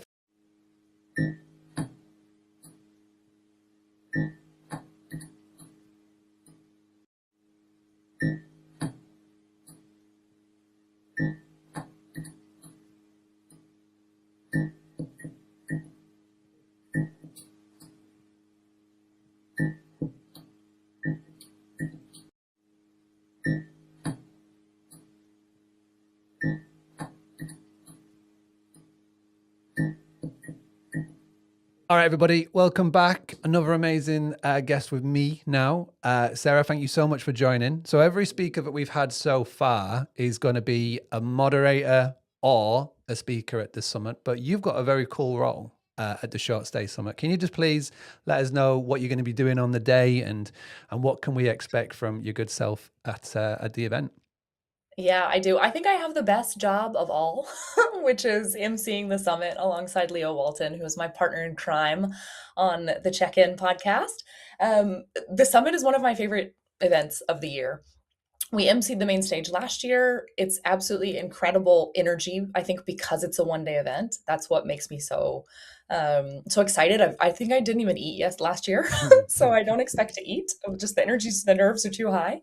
But yeah, Leo and I will be emceeing the main stage, so we'll be introducing all of the speakers there, to the panel participants, as well as just kind of keeping the crowd excited and riled up. We don't want people sleeping, and we want people also sharing kind of what they've learned. And so that's an important segment of it as well. We're setting up between speakers to keep the audience engaged and make sure that there's also takeaways from every single one of the speakers. So it's not just speaker fatigue, as I like to say, but really it's more interactive.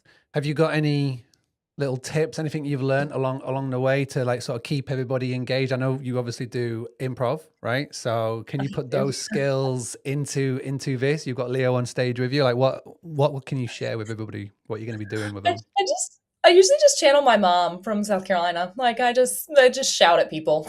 Last year, I think I literally grabbed the microphone and said, "Hey, you in the blue shirt, sit back down. You're gonna miss peer this." pressure to sit down.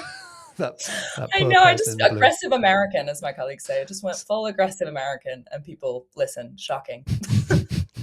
Just aggressive MC. I love it. Well, that's how you get people to listen. Just with the aggression and getting them to listen. So I don't know if you had a chance to look at the agenda for the main stage. Is there anything that sort of stands out? Is there anything that you're looking forward to this year? Obviously doing it last year and this year. Is anything that you're really excited to get to stay around and watch?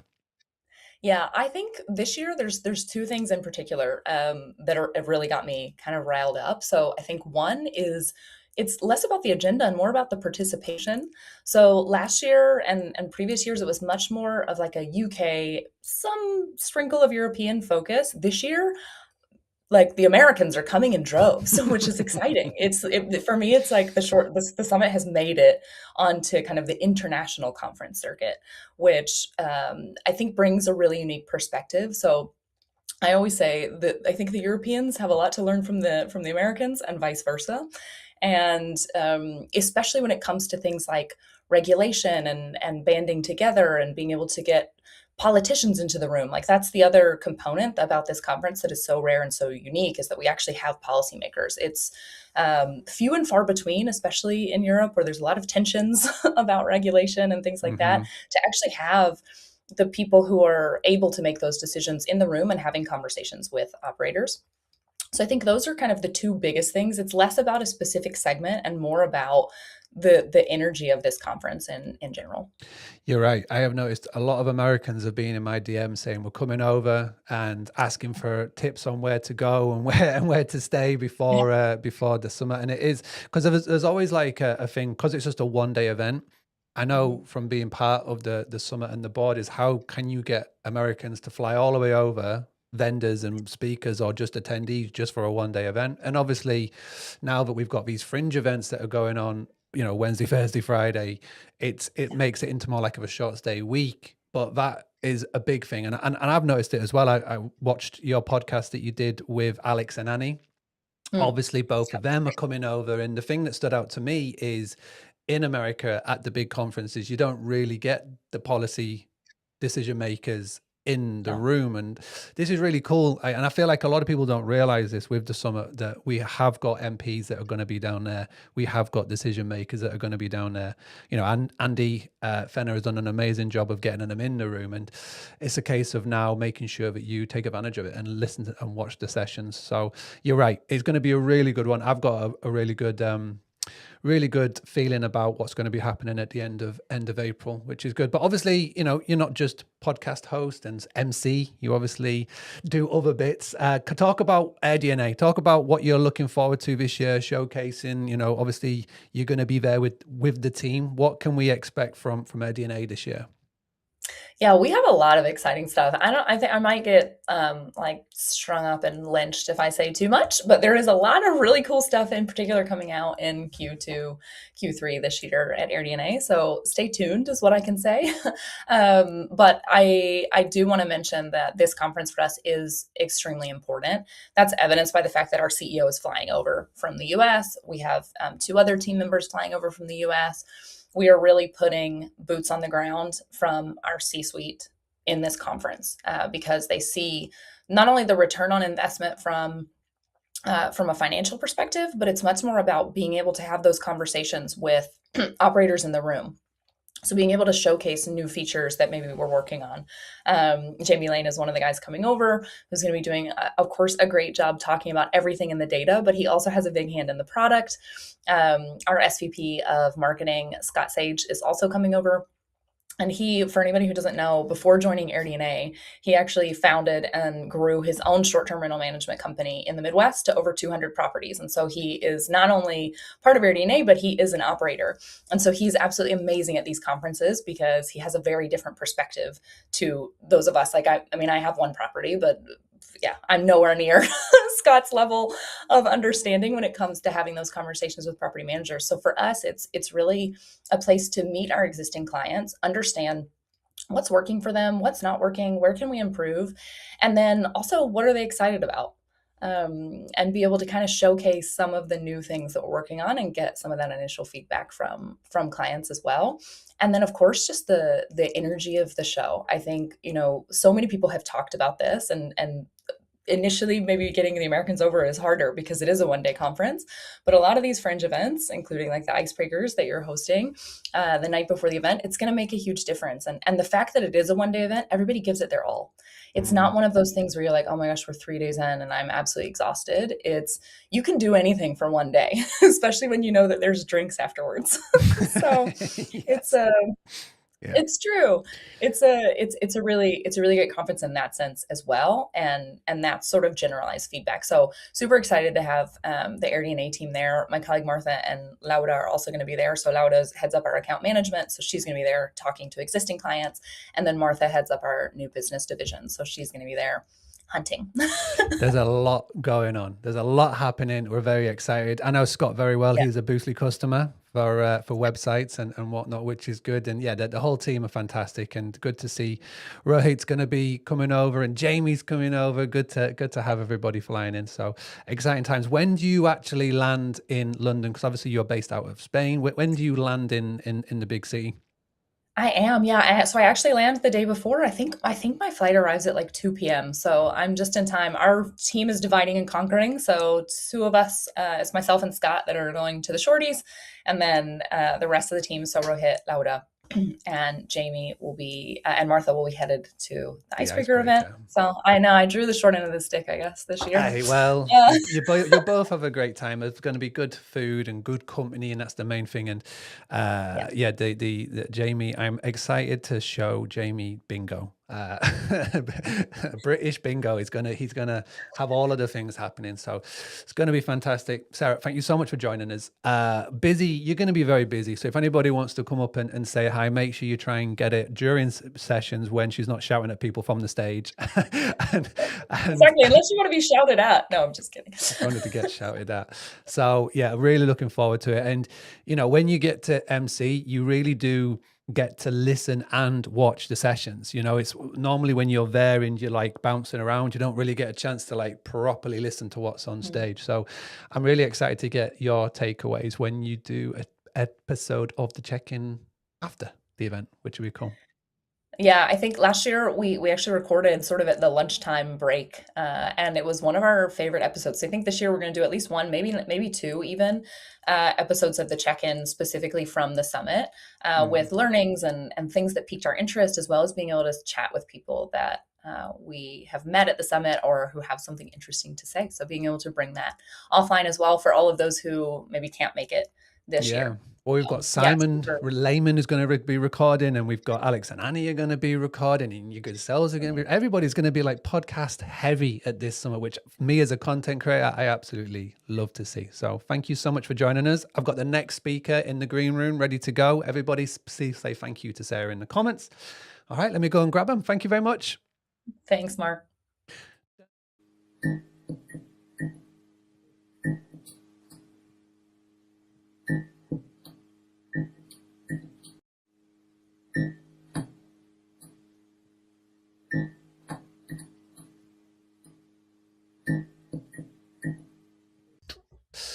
All right, welcome back, everybody. Another amazing speaker is to my right and my left, depending on how you're watching this. Amber Hurdle, thank you so much for joining me today and joining everybody for this live stream.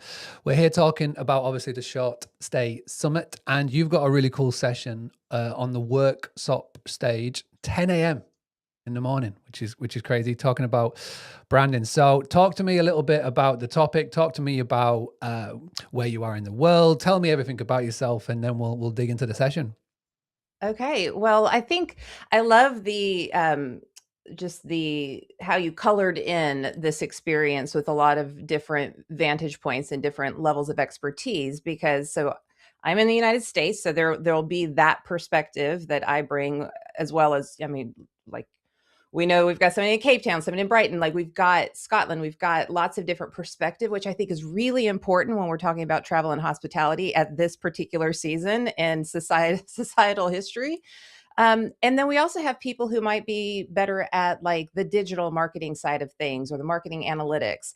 What I do is brand. I'm all about identity. And the way that I do brand is through emotional resonance. So like, that's why the private equity guys like me, because they're like, how do we emotionally connect with our stakeholders? Like we're worried about EBITDA. So they plug me in and then we go. And so when we're talking about hospitality, truly, it's like, what kind of relationship do you have with your guests and your potential guests? What kind of relationship do you have with your homeowners? What kind of relationship do you have with your local governments, politicians, and communities when we're talking about really having to think about regulations and fighting for the ability to even operate?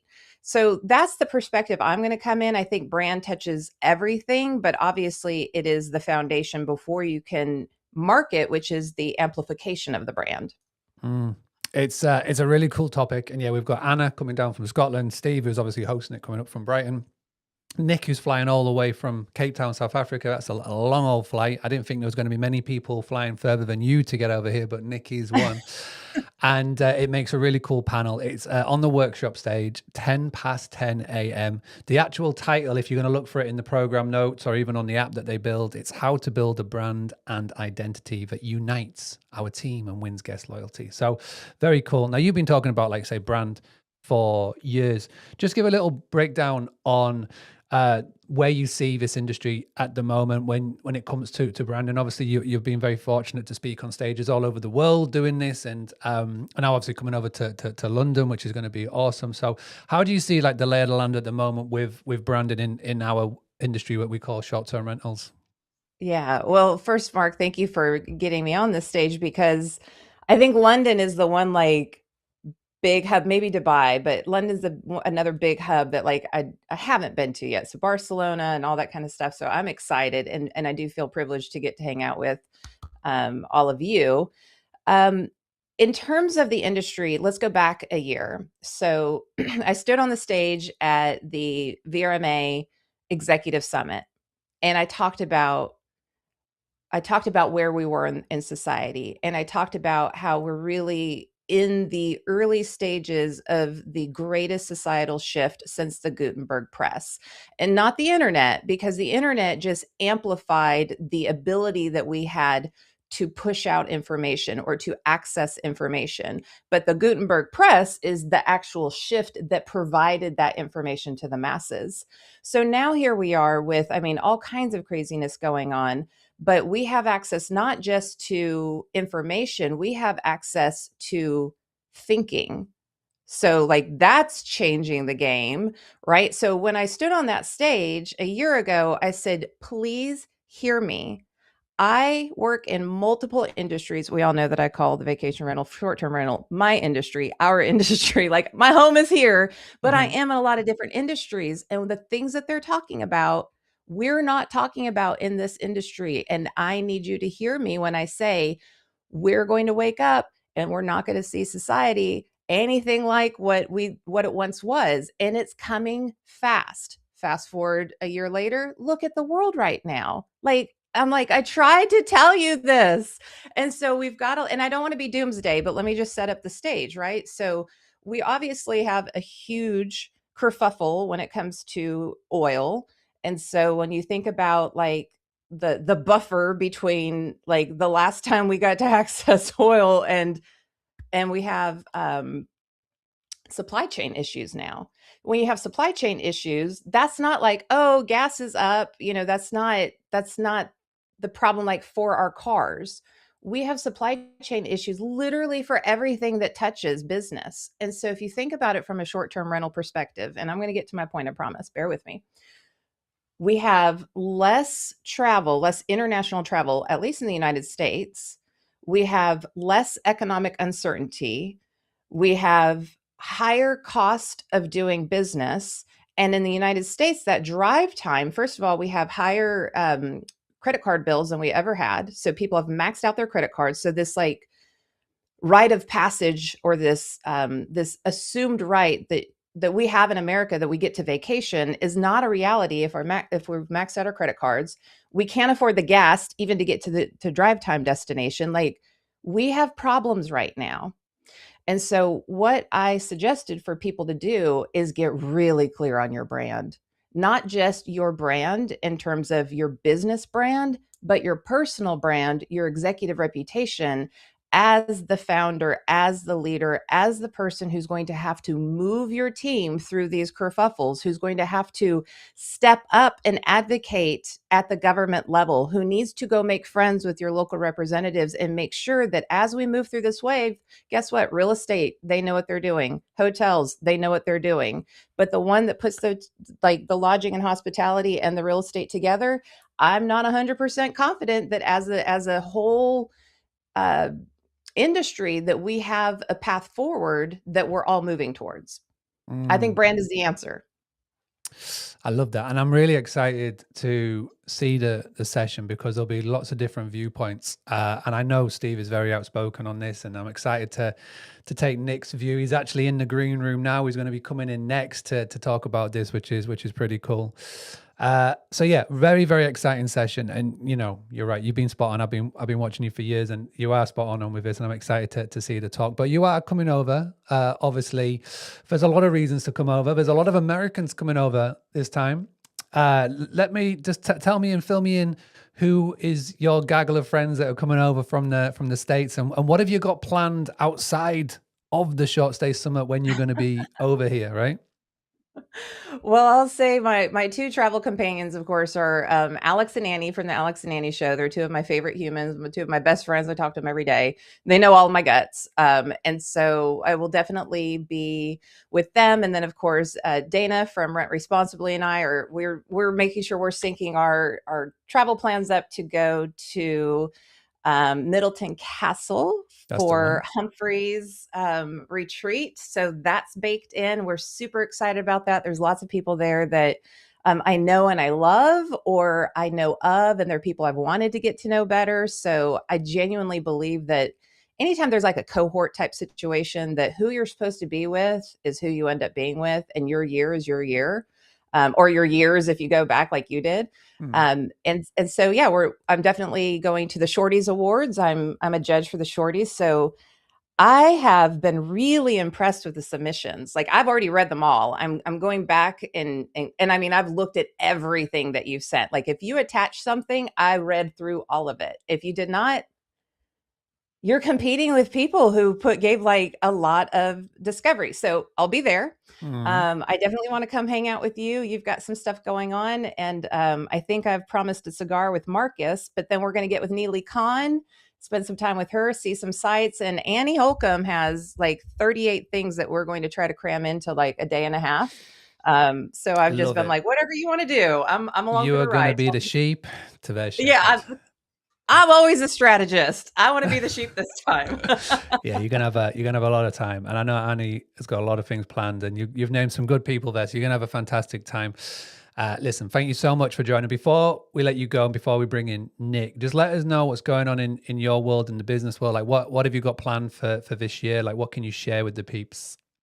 Yeah, absolutely. So I have two new things I worked on all last year, and towards the end of last year, we launched one, and I just launched the other one, kind of like a founder's launch, if you will. So at the end of last year, I started the Vanguard Council, and that is a small peer advisory group that I lead. And so it's a little bit of kind of like a combination of me acting as a fractional publicist, and then the council all supporting each other in growing their businesses. So it's mostly suppliers in the vacation rental, short-term rental space. We do have someone who is in the bed and breakfast world, but considering his bed and breakfast was the #1 on TripAdvisor in the United States, #2 in the world, and like Condé Nast, we kind of figured he probably knows some things that we all should learn about, right? So So that's great. And that just feeds my soul to be in so many amazing businesses and see what they're doing and how they're trying to serve vacation rental managers.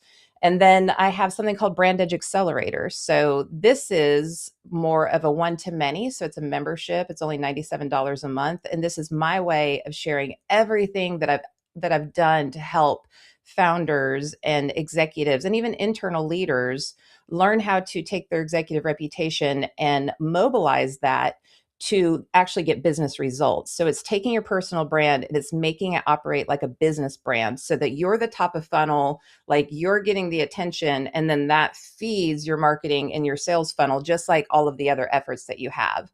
So we're in the middle of that right now. I'm loving it. It's lots of chatter in the Slack channel, lots of big ahas. I'm a total weirdo and I do personal branding very differently, very deep. And so there's like this huge identity aha. And some people, like I got voice notes of people crying, you know what I mean? Because like it's a whole thing to wrestle with your identity and then say like, okay, now how am I going to put this out into the world? So it's super exciting. I'm loving it. And I'm loving that I'm able to put things out into the world where more people can work with me in my systems. And it's not always just one-on-one block and tackle. Amazing. So if there's anybody who wants to come and tackle you at the event and find out more, Are they all right to do so? Are you come and find you? I'm sure you'll be sticking around for the day, right? So you're gonna be there in the morning. Sticking, fantastic. All right, love it, Amber. Thank you so much for joining us. I'm excited to see you and see the talk and all of your cool adventures. And thank you for coming on. Right, let me go get Nick.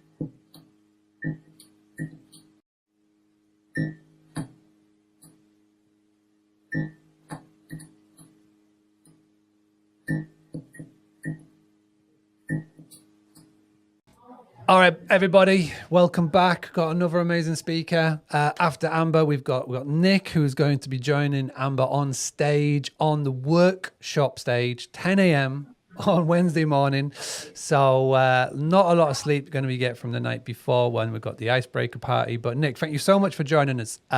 So a little bit about Nick. He's obviously tuning in from Cape Town, all the way down there in South Africa. He is going to be getting on a plane and flying for over 12 hours to come and join us for the Short Stay Summit. And Nick is also going to be joining Amber in going to the castle, which we talked about the retreat with Amber just a little bit before. So loads going on. Nick, thanks for joining us today and for the stream. Give us a little bit of background about yourself. And again, just let us know why you were getting on a plane and flying for 12 hours to come and be with us for the Short Stay Summit. Thanks, Mark, and hello to everybody out there that's watching and listening. Pleased to be on the show today, Mark. I think to answer your question about why I would get on a plane for 12 hours and come to the UK in April, it's a pretty straightforward answer. I think about 5 or 6 years ago, we suddenly realized that Cape Town in South Africa was a little bit of a cork bobbing on the ocean, kind of in the industry, kind of in the game of short-term rentals. We didn't really know where we stood and what kind of value we had to offer. I got on a plane, probably off the back of being cooped up at home during COVID, and went to the First Scale conference in Barcelona. And that kind of started the journey of more recently getting into the global industry and trying to make sure that we were aligned with best practices and standards, and doing everything that we should be doing in terms of what the rest of the world was doing. My business partner Richard and I have attended some shows in the past. We even went to Verma in Orlando, which was in 2011. Richard's obviously attended some other events along the way, but certainly since COVID, we've made a concerted effort to try and attend as many shows as we possibly could do. And have been able to build some really good relationships. Obviously, use a lot of the technology and the providers that are at the Short Stay Summit and at the retreat, and just always good to build proper personal relationships, because it's always better in person than over a video call from 6,000 miles away. So that's one of the main reasons. Yeah, I mean, you're 100% right. I feel like this event, the Short Stay Summit, is getting such a good reputation around it. This is why people literally jump on cars, trains, and planes to be there, and which is fascinating, really, to me, because it is such a it's just a one-day event, you know, but it is a lot of good stuff going on, and now there's loads of fringe events that are popping up around it. Talk to us quickly about the day before. We're going to be in a room together in the House of Lords. This is something that obviously we've spoken about with Andy about, but tell us about that. What piqued your interest there?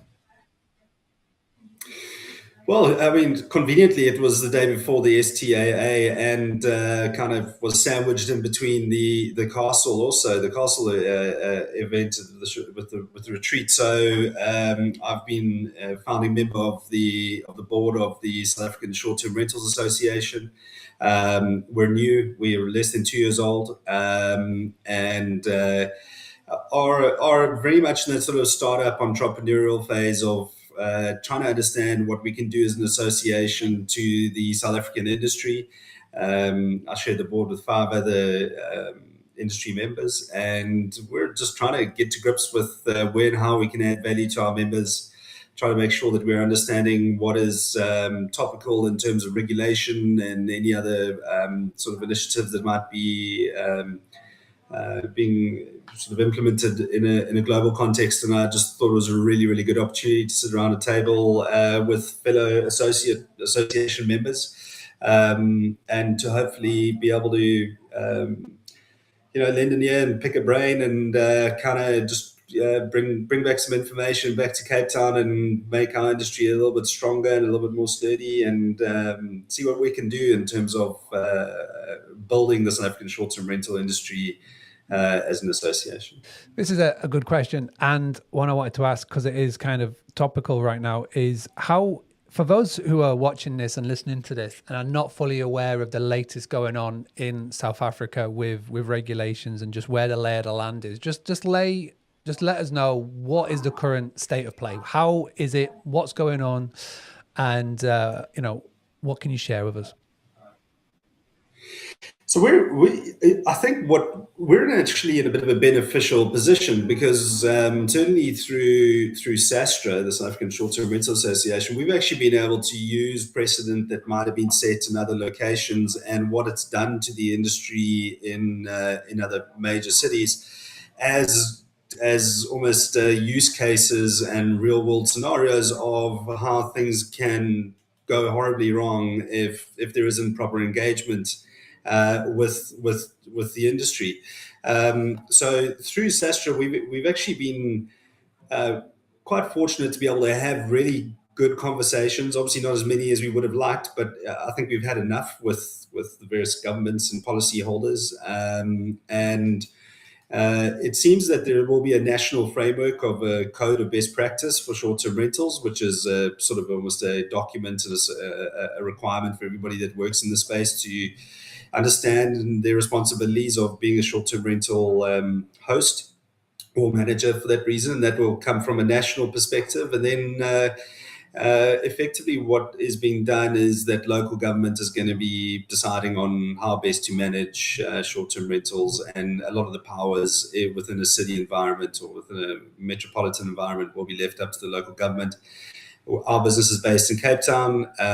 We manage around about 200 luxury villas and apartments in some of Cape Town's finest areas. And the reality is that a lot of our properties are actually owned by foreigners. They're owned by Europeans, by Brits, by Americans, and these are holiday homes, and they want to come here for a few weeks of the year. So realistically, the aim of trying to bring a whole lot of short-term rental inventory into a long-term rental environment it can only really be achieved by one thing, and that is either by implementing night caps or bans, or implementing a higher tariff or a sort of municipal tax. And that is what the local government has decided to do. They've decided to implement a commercial tariff on residential properties that are deemed to be a professional short-term rental let, effectively. And there's various thresholds that they're still working on. It hasn't quite been finalized yet. We're in a process of public comment and public participation and engagement. But it seems as though it will be quite cooperative. And those owners that do choose to set their properties up as a short-term rental for the majority of the year will just need to get a registration number, which will be issued by the City of Cape Town, and that will need to be put into the various listing platforms. So there isn't going to be any night caps. I think, certainly in South Africa, we're a developing nation. We need inbound tourism. We're not over. There might be sometimes the year that feels like we're bursting at the seams, but it's really only a problem that we have for a few weeks of the year. So we want to promote tourism, and it certainly seems as though there won't be any onerous night caps being implemented, not only in Cape Town but across South Africa. So we're quite comfortable with the arrangement. Good. It all seems kind of in order, which is nice, because there's other places around the world where it definitely isn't. So good. And I remember coming down last July with the family, and we spoke at Scale event in South Africa. And I know this was a hot topic, and it's good to see that 9 months later that it is on track, which is very nice. And I got to stay at one of your amazing apartments. So very, very good. Love it. And the one thing I remember about the apartment, on the wall, which I've never ever seen in any other apartment, was a Guinness Book of World Record. He was a Guinness Book World Record holder. So love seeing that. That's right. And Mark, you were a wonderful guest. There was no damages after your stay. We didn't have to get Truvy involved. Like, there was none of this kind of thing going on. It was all very clean. You left it beautifully. So you're welcome back anytime. Fantastic. No, we absolutely loved it. We loved interacting with the housekeeper who came every day, and the whole company was amazing. It was a great place, and we've told a lot of people about it. And we will definitely, when we come back, we can get the kids and get my parents down, we will 100% be back to visit. Nick, appreciate it, my man. Thank you so much for coming in. Looking forward to seeing you next month. It's coming up really, really quick, so appreciate it. All right, we're going to let you go. My next guest has just jumped into the green screen. Everybody, please say thank you to Nick in the comments. And yeah, buddy, we'll see you in a couple of weeks.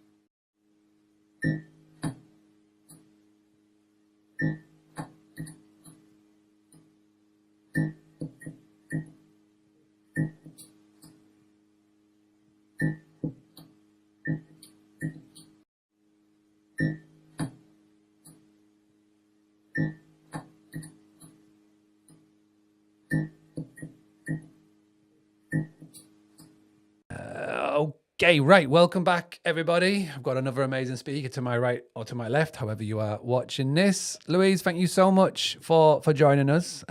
With like all the other speakers that have been before, we're talking about the Short Stay Summit and our sessions. And you've got an amazing little session on the Learning Lab stage after lunch. So just give us a little breakdown of what it's going to be about, your company, your journey to get in here, and why you like coming to the Short Stay Summit so much.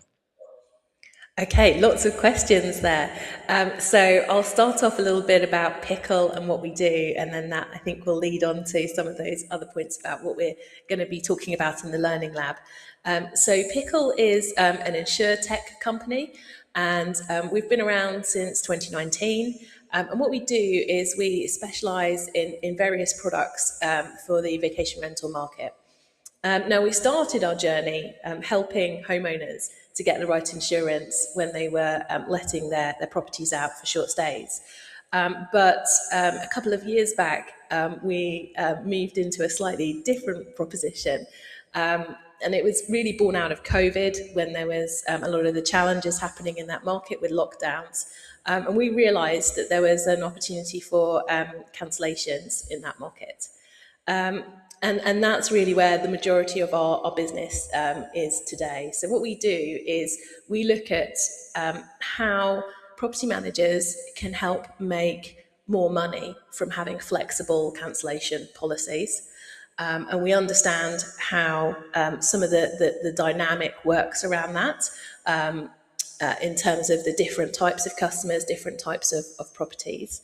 And what we do is work to create a new financial model for the property manager to help enable them to sell a one-week holiday potentially multiple times over. Yeah, that's amazing. Everybody loves making more money, especially on the back of cancellations. I think there's a lot of owners now all over the world who are watching this live with us and nodding their head going, okay, tell me more. So you've sold them on the principle. So what's your session going to be particularly about? You've got the Learning Lab stage all to yourself. So what are we going to be learning when we come down and watch? Well, so it's really about that. It's about how cancellations can help drive revenue growth. And we really focus on that revenue growth as well as the downside risk protection as an insurer. Lovely. So how many years will this be now that you've been coming down to the Short Stay Summit? I've been there right from the beginning. I'm trying to remember what year it was, but short stay show. I mean, so I'm on the board of the UK Short-Term Accommodation Association. So I was there from the first year that we started the association. And I was there when we decided that we were going to create a show. So that must be getting on for sort of 7 years ago or something like that now. So I've been to each and every one. And so, of course, I'm a big advocate for it. And we're now obviously the biggest show in Europe.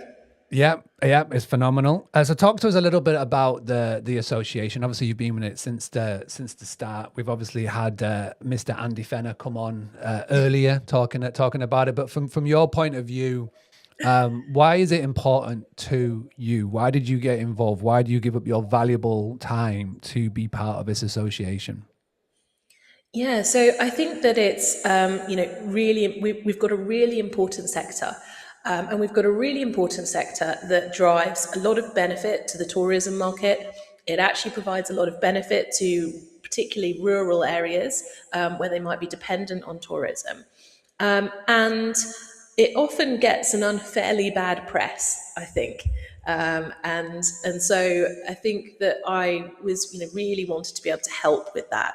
I think in the early days when the association got started, there were lots of groups that were emerging, the sort of emergence of the individual host, for example, who we didn't really feel were very well represented.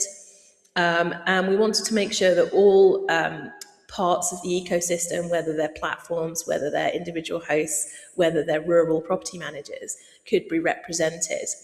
And that we could start to move the narrative with this, the politicians towards more of an evidence-based approach to looking at what happens in this market, looking at proportionate regulation in this market, to make sure that we can still have a market that flourishes and works for everybody. And that's really what I wanted to sort of step in and try and help with in those very early days. And then, of course, we've got just a fantastic group of people on that association that are driving for change there. So it's just been fantastic being part of that journey the whole way through. Yeah, and we've got a pretty big couple of months coming ahead with a new CEO coming on board and all of the things. So it's going to be a busy time. So I'm excited to see what the board put together and what future summits look like. But before we get too far ahead of ourselves, let's dial it back to a new thing that's coming this year, which is the Icebreaker Party. Obviously, you are going to be part of it with Pickle, which is amazing. What else is going to be happening? What can we expect from Pickle over the Tuesday and the Wednesday? Have you got anything special that you can line up for us? Anything that you're working on? Any sort of new nuggets you can drop, or are you going to keep it all under your hats for when the actual summit is here? Well, of course, I think I probably need to promote that we've got a drinks a party with Guesty that we're sponsoring. So please drop by and see us there. When is that? Where is that? Do you know that? I do know. I know when it is. It's the Wednesday night, right? It's the I was a say preempted probably question. the Wednesday night. Yeah, I know how busy you are. You just literally get told where to be and who by your many assistants that you have. They give me a list. Yeah. So you know that's probably dropping quite a big hint there. That you know, hopefully at some point this year we're going to be launching some partnerships with PMS platforms for our products, particularly in the cancellation space. And so you know, we'd obviously, you can hear a little bit more about that in the Learning Lab as well.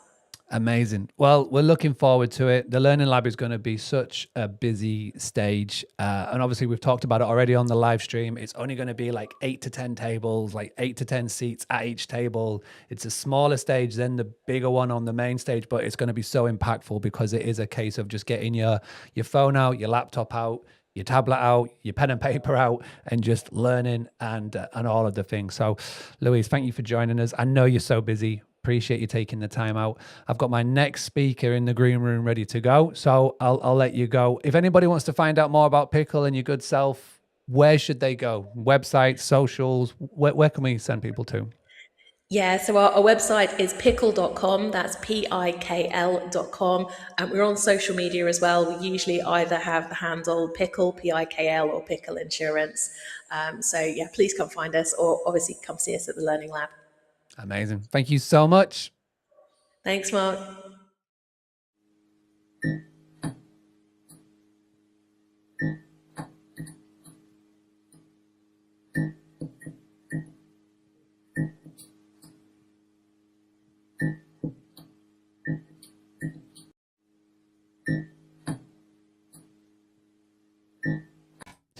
Hi, everybody. Welcome back. Another amazing speaker to my right or my left, however you are viewing. Kate Cox from Guesty. Thank you so much for joining me today for this live stream. We've had loads of people come on, and I'm really excited for this one because this, I was saying to you just very, very quickly in the break room, the green room before we came in, I think this is going to be one of the best sessions of the day. So very, very quickly, just give us a quick breakdown of what is your session going to be about on the main stage, and then just give us a little bit of background about what you've been working on over at Guesty HQ.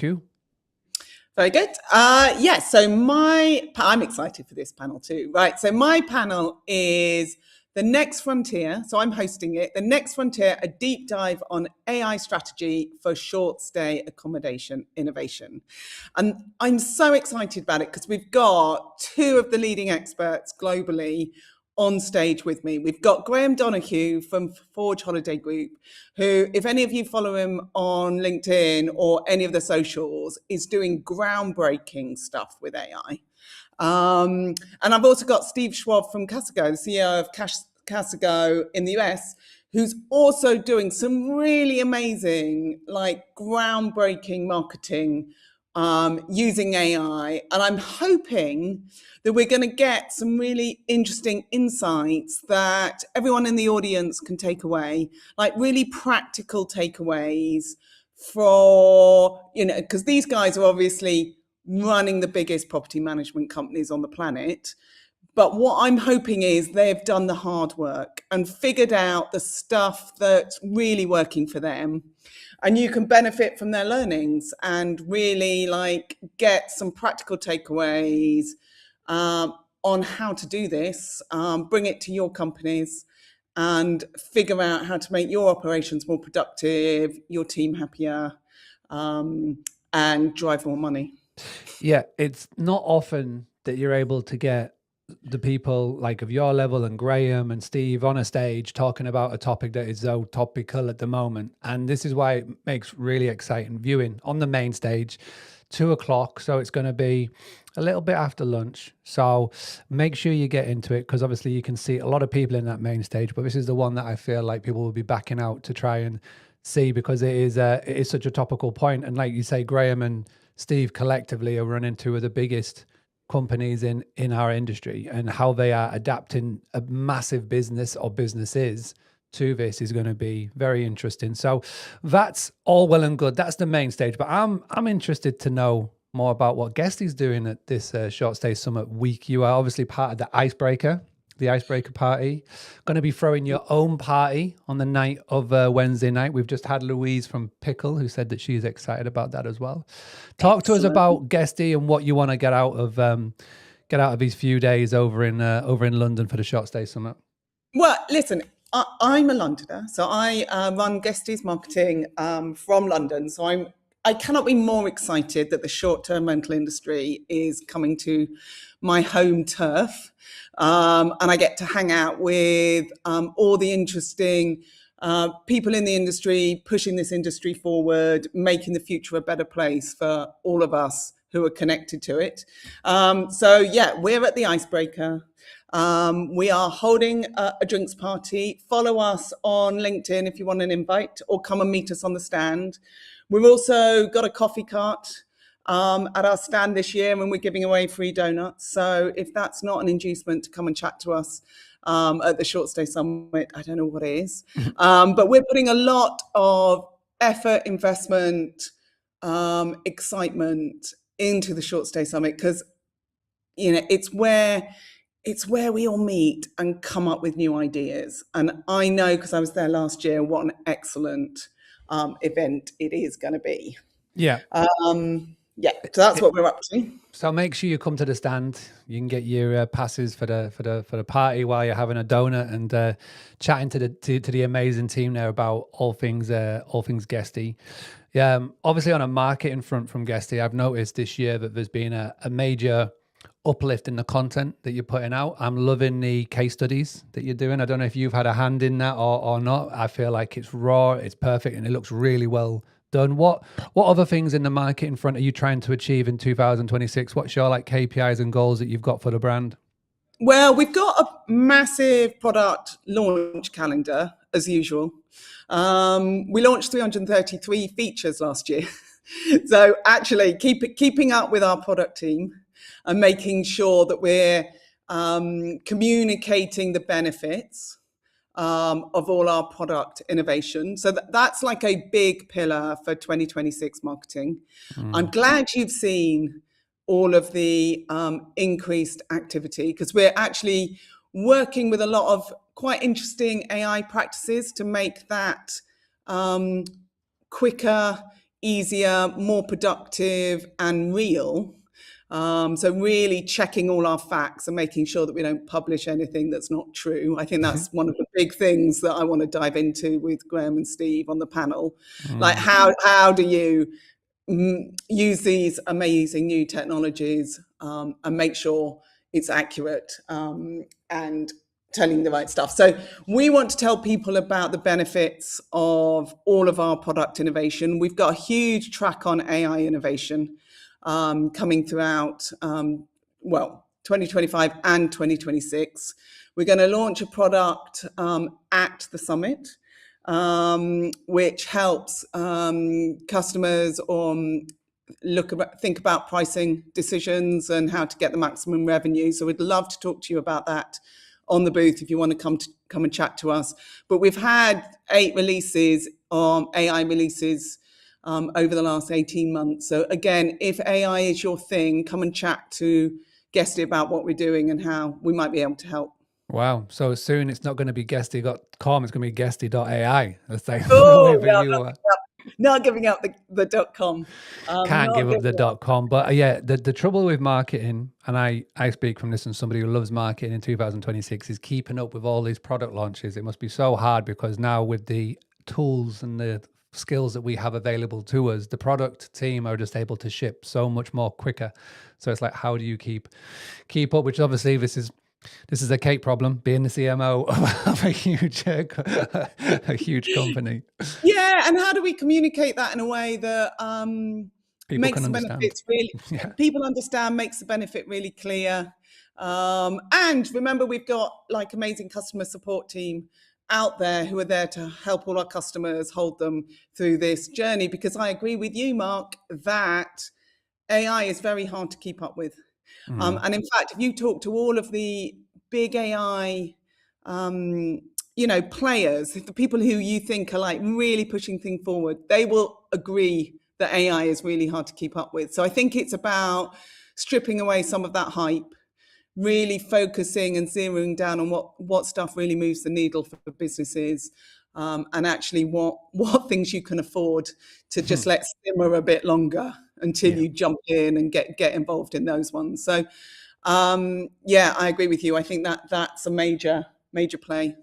Amazing. Yeah. So seeing that you are a Londoner, we can tell by the accent, we've got a lot of Americans coming over for this week, for this show, for the Short Stay Summit. Mr. Steve Schwab, you've mentioned him, but there's a host of other Americans that we've chatted to. I've had Amanda on earlier, Amanda Hurdle coming over. So seeing that you are a Londoner, I can't think of a better person to ask this question to. You've got 2 days after the Short Stay Summit for a bit of sightseeing around London. Where's the first place that you are getting them to go? They're like top secret. Is it like Kate's go-to place? Where are you sending somebody? Where are you sending them to? Oh man, that's a tough question. I only ask tough questions on this show. You do, right? I always say get the Uber boat because we're in the East, right? For the event. So the Uber boat is a really good way of getting up and down. Used to be called the Thames Clipper for old school Londoners. I used to live in London a long time ago, 2009 to 2010. I used to live out of Canada Water. So I used to get on the Thames Clipper all the time. It's excellent.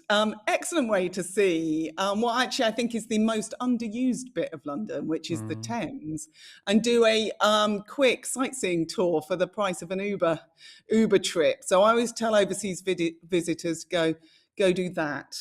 But if anyone overseas wants more specific recommendations, I'm on the booth, and come and chat to me, because it is one of my favorite things, is sending people to the right restaurants, the right shopping areas in London. Yeah, that's a really good tip. Jump on, it is so cheap. People don't even realize how cheap it is, but you can literally get from Greenwich, which is way out there, all the way over to jump off at the Houses of Parliament, and it is cost effective and you get to see all the sights. So love that even one. Further, it goes even further down, right? It goes to Kew.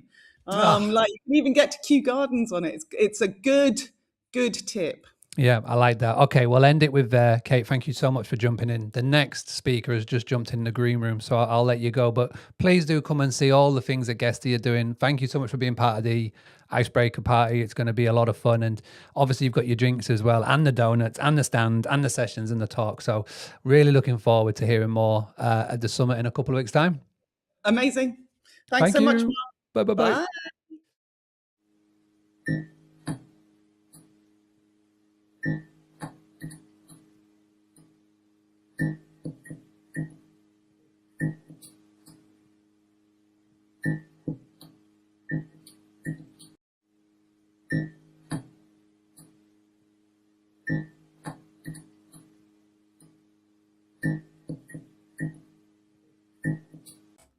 All right, everybody, welcome back. Another amazing speaker with me to the left or the right, however you are viewing. Simon, thank you so much for joining us over in sunny New York. You're part of the co-founder of Sweet Op, and you are going to be part of another amazing panel on the workshop stage on Wednesday morning. Can you please break down what the session is about, who you're going to be joined with, and then just give us a little bit of an update of what's happening with Light at Sweet Op, please? Yeah, absolutely. Thanks a ton for having me on. Really excited to be doing this. It's a great warm up ahead of the conference for both ourselves, I think, and people will be attending.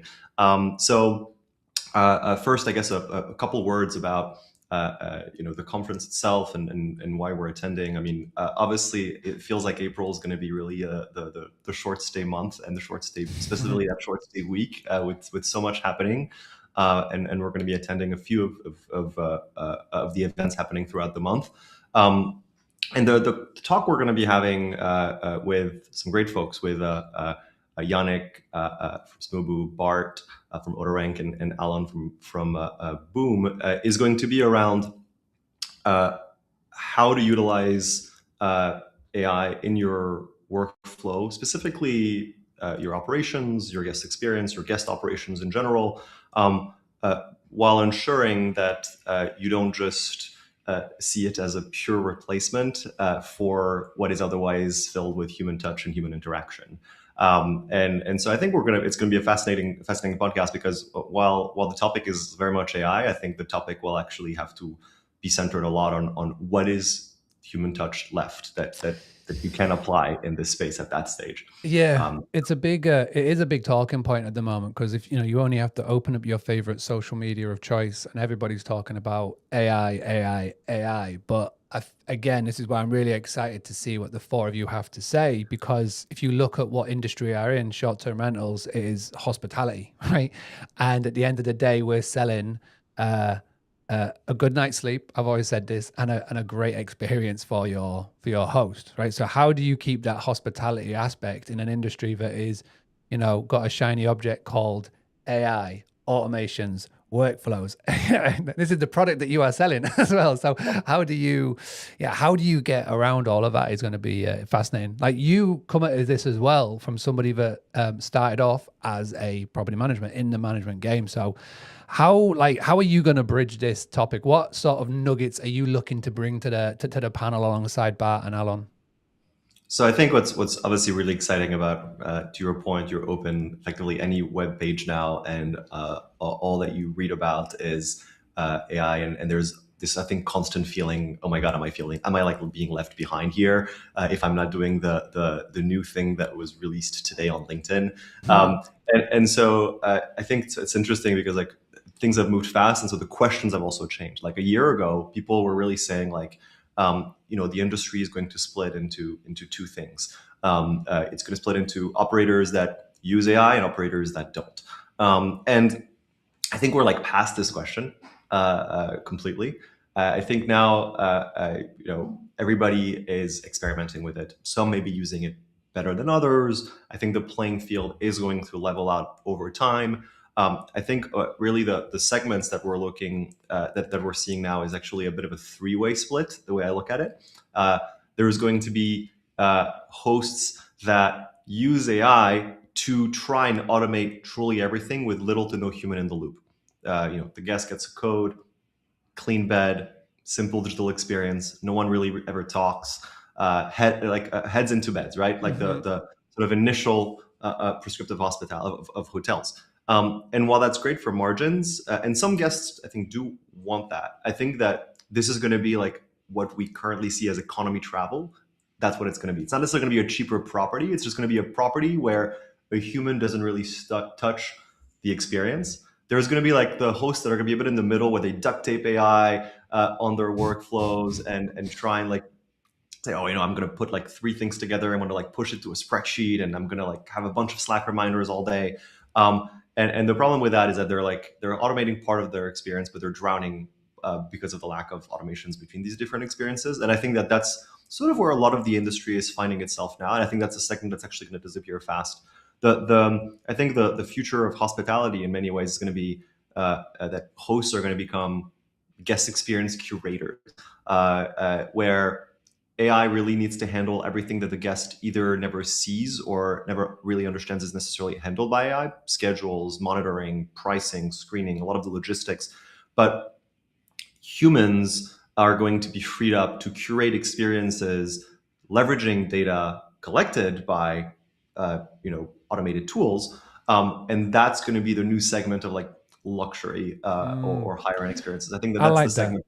I really like that, because that's such a nice way of looking at it. Because the other angle that I heard, and we were both at the Manchester Scale event in November, was somebody got on stage and says, how do we prevent from being glorified cleaners? Which is the other angle, right? I like guest creator more than glorified cleaners. This is nothing against cleaners, but you don't get into this game. I mean, I've changed so many bunk beds over the years and cleaned so many toilets. I don't need to do that anymore. Like, how do we prevent from doing that and becoming... I love that, guest creators. I like that angle. Please bring that to the stage, because that is a real nice way to say you can alleviate your time to give your guest the best experience, and you will be that creator. Fantastic. So like you said, there's a lot going on in the week, not just a short stay summit. Give us a little breakdown of where else you're going to be popping up in London town outside of the short stay summit. Yeah, well, I mean, we're going to be heading to the Short Stay Summit at the beginning of April of that week. I think it's the 22nd. We'll be heading to an event with Host Planet and James. Very excited for that. I believe it's the next day actually. So hopefully we'll meet many of you there. And then Hostchella is going to be effectively that same week. So it's going to be packed. I feel like I was in Hostchella just now in Austin a few months ago, and it's happening again. So yeah, it's going to be a packed week. It's funny what you just mentioned. You know, in November, people were talking about. November feels like 7 years ago in this new world where time is diluted. But I think like to some extent, what I frown upon when people say, you know, we're going to become, you know, glorified cleaning companies is actually we're going to empower our cleaners, our people on the ground, to be able to deliver an experience. Whereas today, a cleaner spends 20% of their time sending messages to HQ about what room they should do next, or there's still a guest in the room, or how do I find those supplies, or where's the inventory? Like that 20% unlock, that's going to define what's next. How do you use it? Do you use it to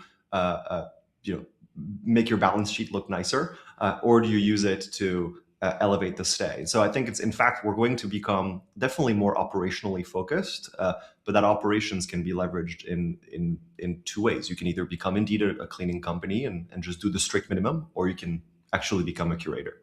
I like that.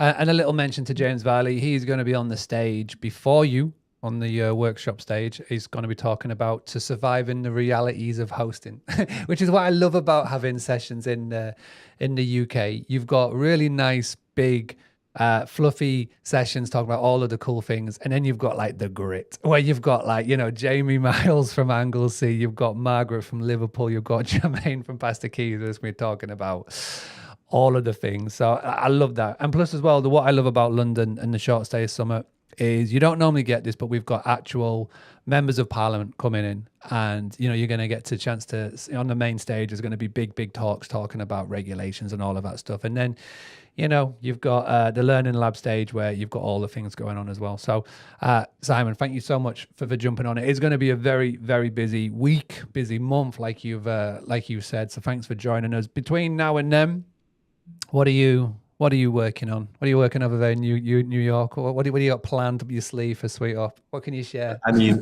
I'm happy to. I mean, I think we are constantly rethinking our entire architecture. That's what any company should do today.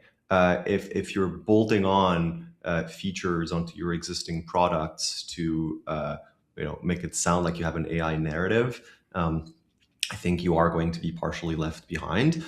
So I think on a monthly basis, we understand what new things have come out that enable us to work 2, 3, 4, 5 times faster. And when I mean architecture, I mean both the product, where how can we involve a lot more autonomous agents across the product in order to develop, unlock new things for operators, but also for how we work architecturally at the company, like the tools we use every day. How 6 months ago somebody in onboarding was focused on purely onboarding customers, and now they're coding tools to make their onboarding experience for customers better. So I think it's rethinking that constantly, and not waiting to act on it just because you're potentially concerned that things may change again in 2 weeks. That's mad that the whole team now is coding. I love it. Listen, so to everybody that's tuning in live, please drop a thank you, Simon, for jumping on. But we're also giving away a ticket. I've gone and bought a ticket for the Short Stay Summit. I'm going to give it away. All you have to do is comment the word ticket, whether you're watching on LinkedIn, YouTube, Facebook, just comment the word. And while you're doing it, drop a share on here so we can spread the word. So we're trying to get as many people as possible to the Short Stay Summit. This is why we're doing this mega live stream. This is why we're doing all of the things and all of the promo. I feel like 1,500 has been the max that we've ever had. So if we can top that, that'd be phenomenal. So, and obviously the Sweet Up booth would thank you for it as well, because that means more people coming around and saying hi to Simon and the crew. How many team members are you bringing down to London? we're going to bring at least 4 of us, so I'll be there myself. I'm I think very excited to also like meet a lot of customers on the booth. We have so many partners in the UK. It's been an incredible market for us, and so we'll be sure to use that not just to meet new people, but to make sure our existing partners are fully leveraging your product. Yeah, good. Yeah. And this is the problem when you talk on podcasts like this, and live streams, and you go to events and stuff, and they start to hear, oh, you're from like America. Oh, surely that means that you can only look after American customers. I get it all the time with this accent and my domain, which is a .co.uk. When I speak to somebody in America, like, oh, you can't help me because you're over in the UK. But no, it is worldwide. So, and obviously that is so awesome to see that you've got a lot of customers over in the UK. Simon, thanks for joining. We look forward to seeing you in a couple of weeks' time. It's going to absolutely fly by. Please, everybody, say thank you to Simon. I've got the next guest speaker that's just joined my green room, so I'm going to go and grab them, and I'll be back in 20 seconds. Thank you very much, Simon. Thank you so much. See you all at the Short Stay Summit and in London.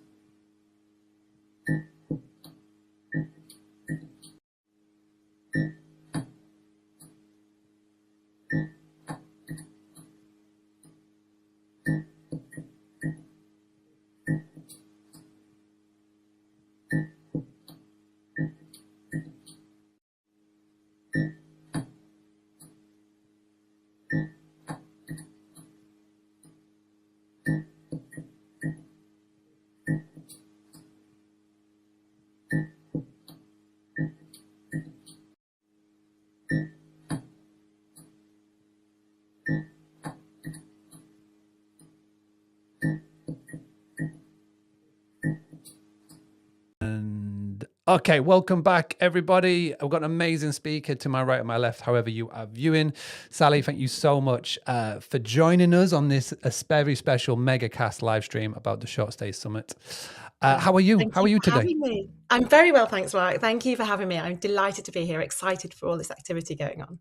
Yeah, we've had amazing sessions so far, and we're still going. We've got a few more to go before we let everybody go for the day. But can you please just break down a little bit about your session? Very quickly before we jumped on, I said you've got a very unique session because it's like 3 sessions in one that's going on. But talk about the main stage, talk about the data, talk about the data hour for us, please. Yeah, absolutely. I mean, what a way to start, Shay, with some data. So I think the current market means that data is really prevalent right now. So we're starting off, AirDNA will do a global overview of what's happening. I'm going to dive in with the UK specific insights and highlights. We're going to be diving under the hood a little to see what is actually happening in the UK, how we can help property managers. And then those headlines from both the global macro view and the very specific UK view, we're going to feed into an expert data panel so that we can bring the experts on and say, okay, how are we actually going to respond to this? How do we help hosts and property managers react and navigate through this market to all these changes we're seeing in the data right now? Yeah, you're going to be joined by some heavy hitters in the industry. Walk us through who's going to be joining you on stage at 11:15. Yeah, so we've got Maria from Beyond, we've got Vered from Guesty, we've got Martha from AirDNA, and we've got Thibault from Price Labs. So such a wealth of knowledge and expertise. It's a not to miss a slot for how to best navigate through and use some of these data trends we're going to share and say, how can we help you with your business? So give us a little sneak peek. I've seen you've been posting on LinkedIn about the data, especially in the UK. What's obviously like a lot could happen in these next few weeks, but what's like the early data for 2026 showing from your viewpoint? Yeah, we're seeing demand's fairly flat. It's not disappeared. It's just flatter, and it's coming later. So effectively, having a spontaneous or the ability to attract a spontaneous booker should be just part of the DNA of how you can go out and get those guests. So how do you stand out? How do you react to some of these macro factors that we're seeing? people, we're seeing prices hold really strongly right now, and that's what's keeping revenue up. So how do we help navigate through what we're seeing is quite a late market where normally we see pressure on prices, but the market is just later. So how do we make sure we keep those ADRs, those sort of average daily rates up? How do we not get that pressure? And we're also seeing a shift away from direct bookings to the OTA. So how do we help navigate that? We're seeing cancellations increase. I'll share some data there. What gets rebooked? These are just extra factors that I think the current environment, it doesn't feel like it's going to change immediately. So how do we help operators respond to this so that they have some confidence in how they approach as we come up to peak? Yeah, I think, like you say, there's a trend that's been emerging, and I feel like the trend is not a trend anymore. It's just the thing. No, it's pretty normalized. It's what we saw through 2025, shorter durations, tighter booking windows. But it does mean there's opportunities that as we head into some of these peak holiday periods, people are still yet undecided. So you can get and grab that. People are still booking. It's just that demand is flatter. People are staying for shorter durations. So you've got to sell more to stand still in terms of your occupancy. And people are being a little bit more discerning, which is only natural in the current environment. So how do you go and grab that late booker? Yeah, because you've got all the people that have booked to go to the Middle East. They're getting cancelled left, right, and centre. So they're now got in a plan B for all of the things. There's obviously playing a factor. Staycations, obviously we talk about staycations a lot. That's going to be a thing. But obviously don't just think about the people in the UK. You're going to have a lot of people from Europe who have maybe planned to go to the Middle East who are also looking at the UK. And say what you want about the United Kingdom. It's going to be decent weather-ish. You're going to get a bit of rain, but you're not going to get any crazy weathers or anything like that. And, it is just a solidly good place to come. And we're obviously very biased because we live here and we love here. But I feel like there's no better time to be vacationing in the UK than it is from maybe like April, May, June, July. So it's all good. So excited to see that. And yeah, I've been sat in many of your sessions over the years and especially at the summit, and it is good because it's for anybody that is attending and listening, it's a chance to get like a head start on everybody else, all of your competition. So if you are down and you're up early in the summit at All's Billingsgate, then make sure you do head over to the main stage. It's going to kick off at 10:45 a.m. for a solid hour, so it's going to be a good one. Loads of good people on there, but that's not the only thing that you guys are doing that week. Talk to us about the plan for the week of the short stay week, as we're now calling it. So the day before the summit, we'll be at the association lunch at the House of Lords. We work with a lot of associations, giving them access to our data. So it'd be great to connect with associations from around the world. Then we'll be at the Shorties the night before. So we'll be celebrating all those achievements in the industry. Obviously the summit, and then the day after we'll be at Hostcella. So we'll be meeting with the whole European best of Host2A. So a really jam-packed week full of short-term rental activities. So it's really exciting. And we'll be having lots of fabulous conversations, meeting with clients, meeting with prospects, and just sharing some of this data views that we can help people with. Yeah, we've been speaking to a few people earlier on the live who are coming over from America. And like I've said, for the first time, I've really noticed that a large majority of Americans are jumping over the pond to come to this this summit, because it's not just a one-off event anymore. It is a full week with all the fringe events that are going as well, which is great. So we're looking forward to it. Looking forward to seeing you. Looking forward to seeing the team. What is Key Data working on? I've asked everybody this.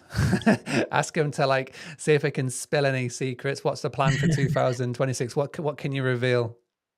We have product updates coming out every single week, Mark. We are working tirelessly.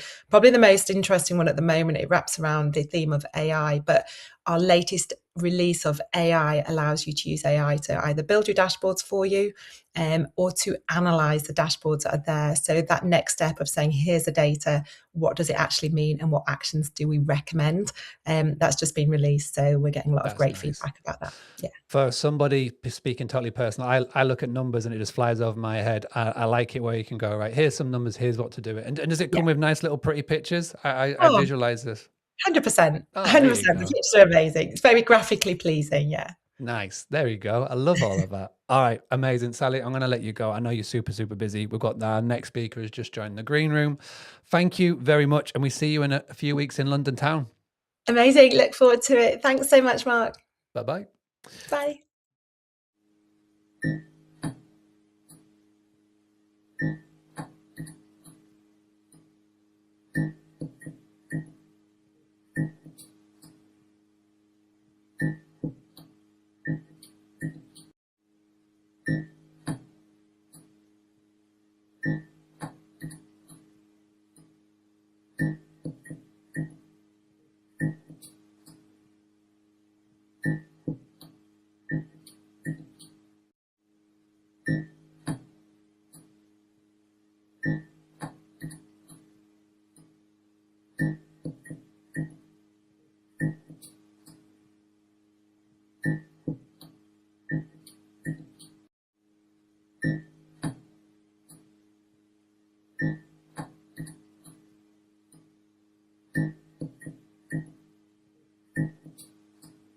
All right, everybody, welcome back.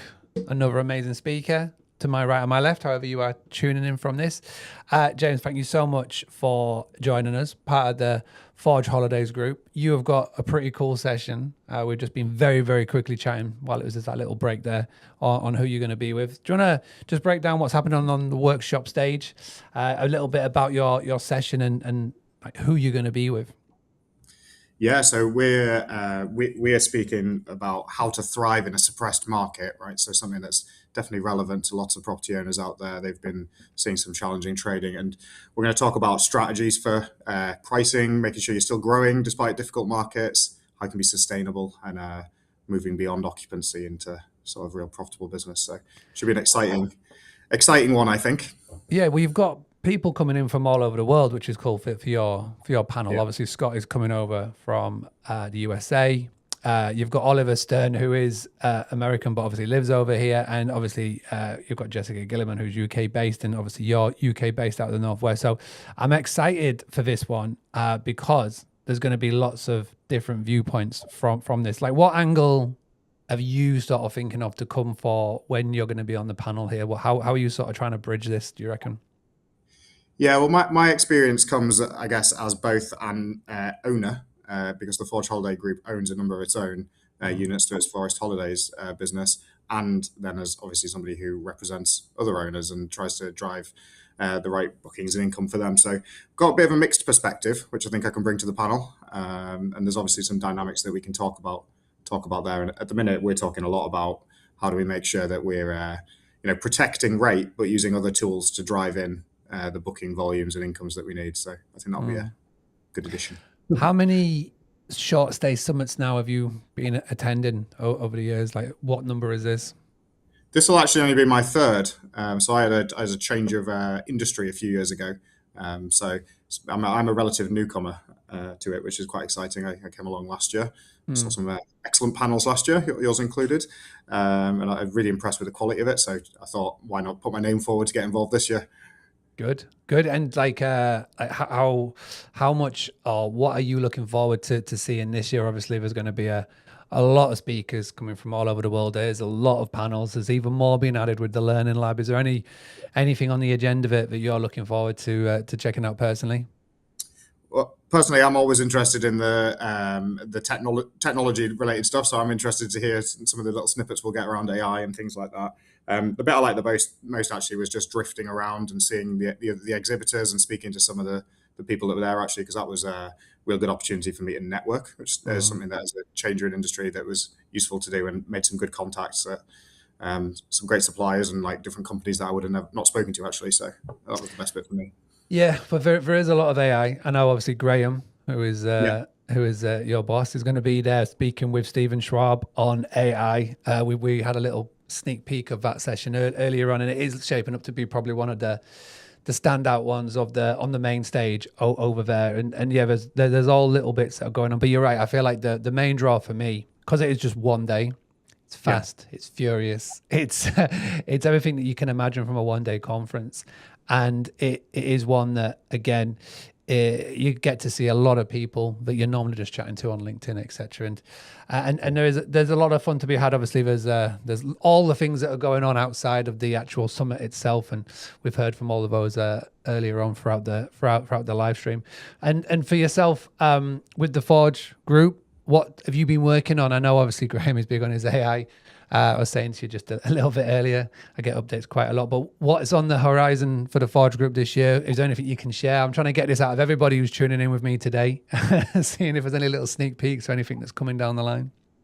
Yeah, well, as you're aware, we do a lot with AI, right? And trying to embed that throughout our business is a good piece. It's purely around driving efficiency and capability, right? And both of those things are to try and benefit both our forest business and also our wider owner pool, right? The leaner we are and the better we are, the better that is for everyone.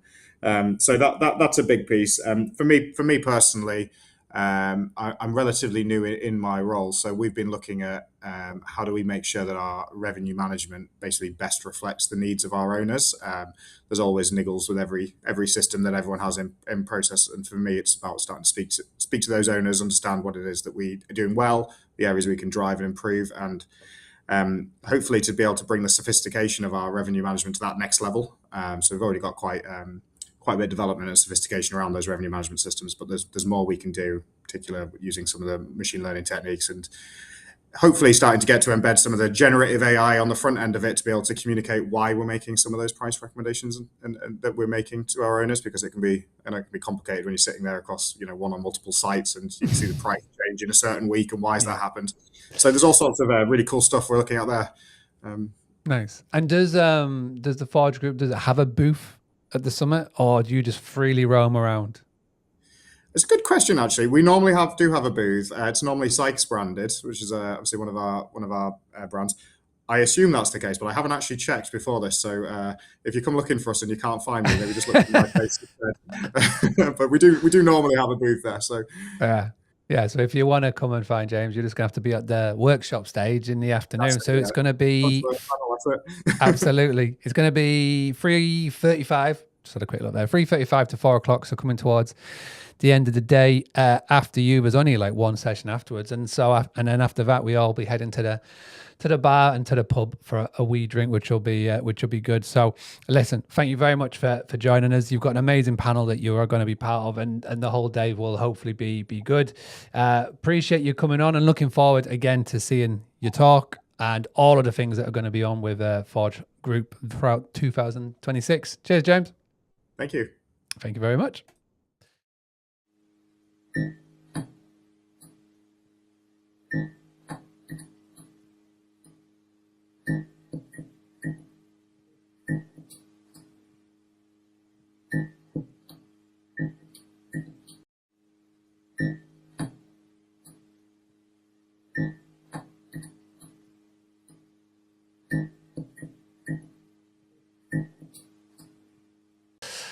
All right, everybody, welcome back. We're back again with another amazing speaker. Is this your first time speaking at the Short Stay Summit, Steph? It is, yes, it is. I'm really excited about that. Good. Well, congratulations. First time speaker, which is awesome. So give a little background, who you are, where you're from in the world, what do you do for a living, and then we'll dig into your session a little bit.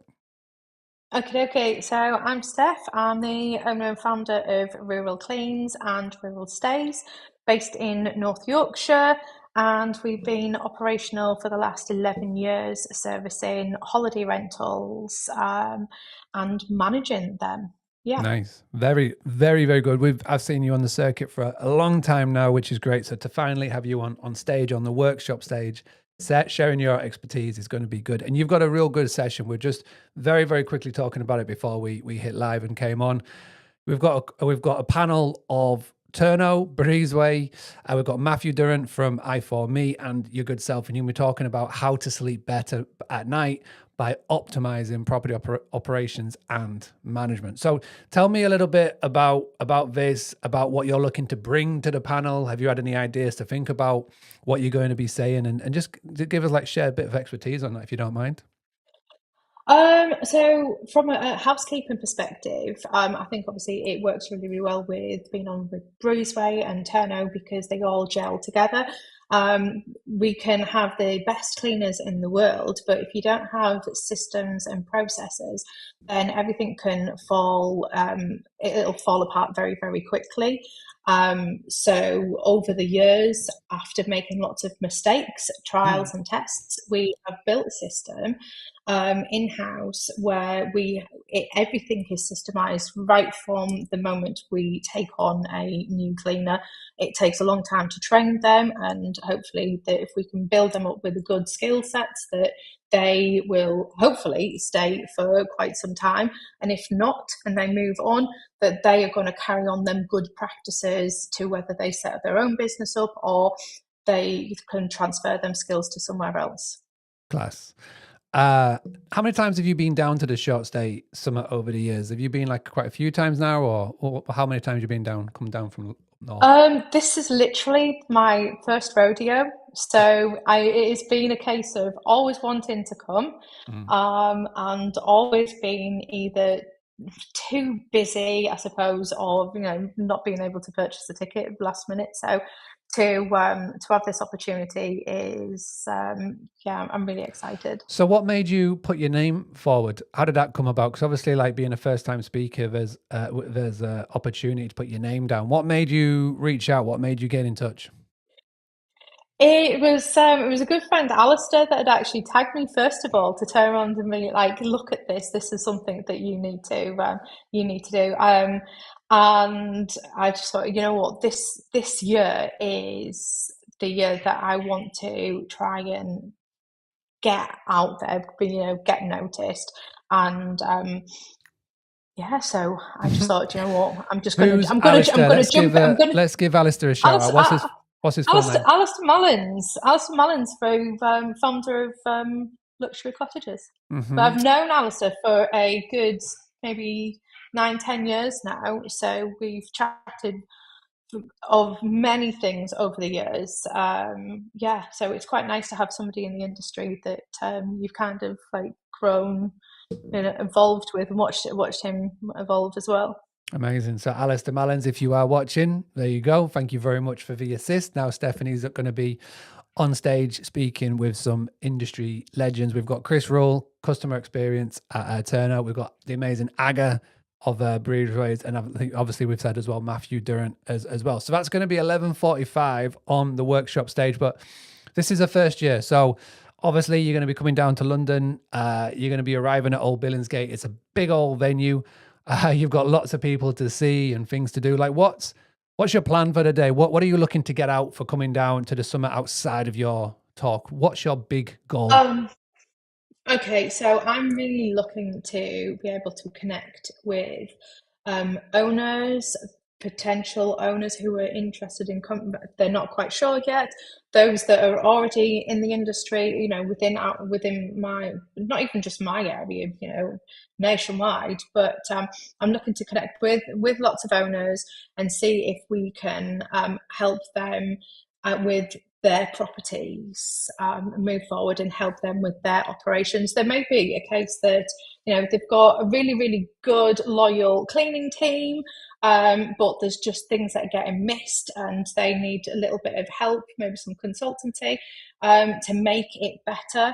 I'm very much a people person and I love building teams. So it's not even just like building my own teams. I've helped quite a few people over the years now where they have cleaning teams and they weren't optimized the way that they needed to be. Worked with them for a good couple of months, and then them cleaning teams now are absolutely flying, and the holiday properties are doing really, really well. They've got out of the ruts of maybe like negative reviews, but things that can be easily fixed with just a bit of tweaking and like processing things. So any owners really that I'm really keen to connect with, any OTAs that actually maybe want to pass some work our way.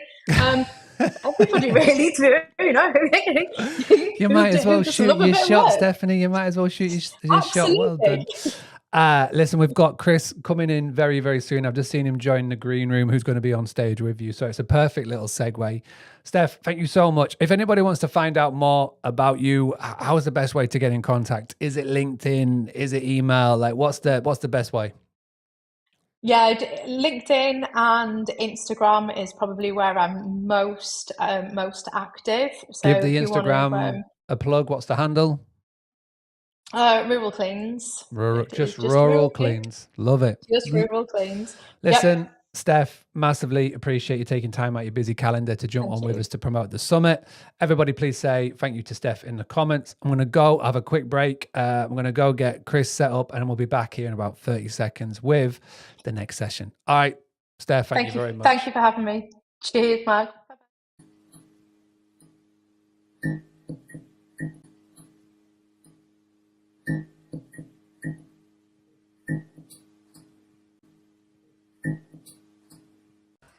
All right, welcome back, everybody. We're a couple hours in now to this live stream, and I've got another amazing speaker to my right or my left, however you are seeing this. We've got Chris from Turno. Chris, thank you so much for joining us today.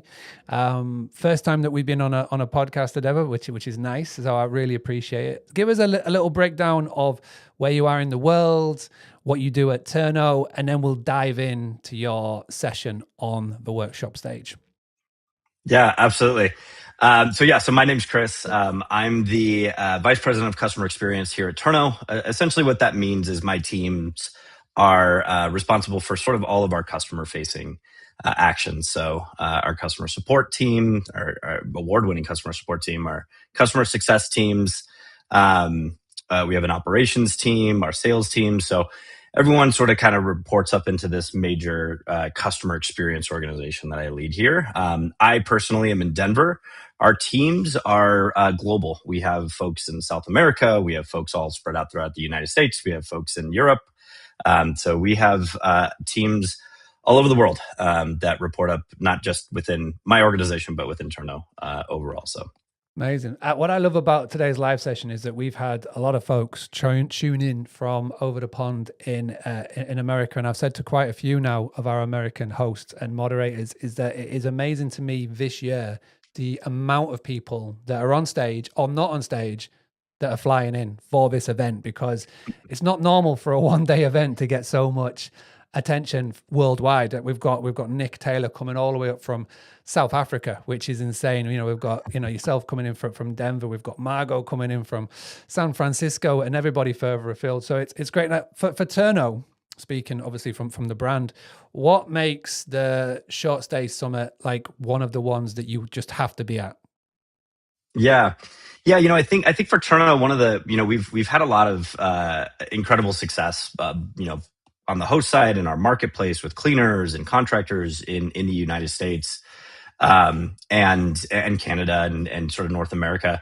But we're seeing a lot of pull and velocity and momentum in our European and UK markets. And so, UK has almost very quickly become sort of our second largest market, behind the United States. And so, and is continuing to grow. And so, this is an opportunity to, number one, like make sure that, one of the things we hear a lot is like, I didn't even know who Turno was, right? And a lot of that is just because we're sort of still new into these areas. But, as a marketplace, it's, this flywheel starts to happen where more hosts get on the marketplace, more contractors get on the marketplace, and we continue to grow very quickly when that happens. And so we want to lean into that, and we want to invest in that and be here. We're sending, like I said, I think we're sending 4 or 5 people from Turno here, most of US, European, folks that we have on the team. And it's a big opportunity to meet our existing customers as well as potentially new ones who are looking to, solve those operational challenges of both from a software and a boots on the ground, perspective, right? I think that's the thing that we specialize in. So. Yeah, no, absolutely. The team is always well represented at the summits. I've been going for many years now, and there's always been a fantastic team. So looking forward to seeing you all again. Let's very quickly talk about the workshop stage and the session that you are going to be part of. We've just had one of your fellow panelists, Stephanie, with us. Can you just shed any light into the session, what you're hoping to get out of it, and what expertise can you bring to it? Obviously, there's yourself, there's Aga from Breezeway, Matthew is going to be moderating it, and Stephanie from Rural Clean. So it's a nice little mix there. What are you looking to bring to the panel personally? Yeah, I think that operations and sort of the executional side of both cleanings, maintenance, right, inventory replenishment, all this stuff that sort of you don't realize, I think, when you get into short-term rentals and you start to even scale as a property manager, or even if you're managing your own, I've heard the quote multiple times, right? Like I thought I was getting into a short-term rental investment. I didn't realize I was getting into the cleaning business, right? Or the maintenance business, right?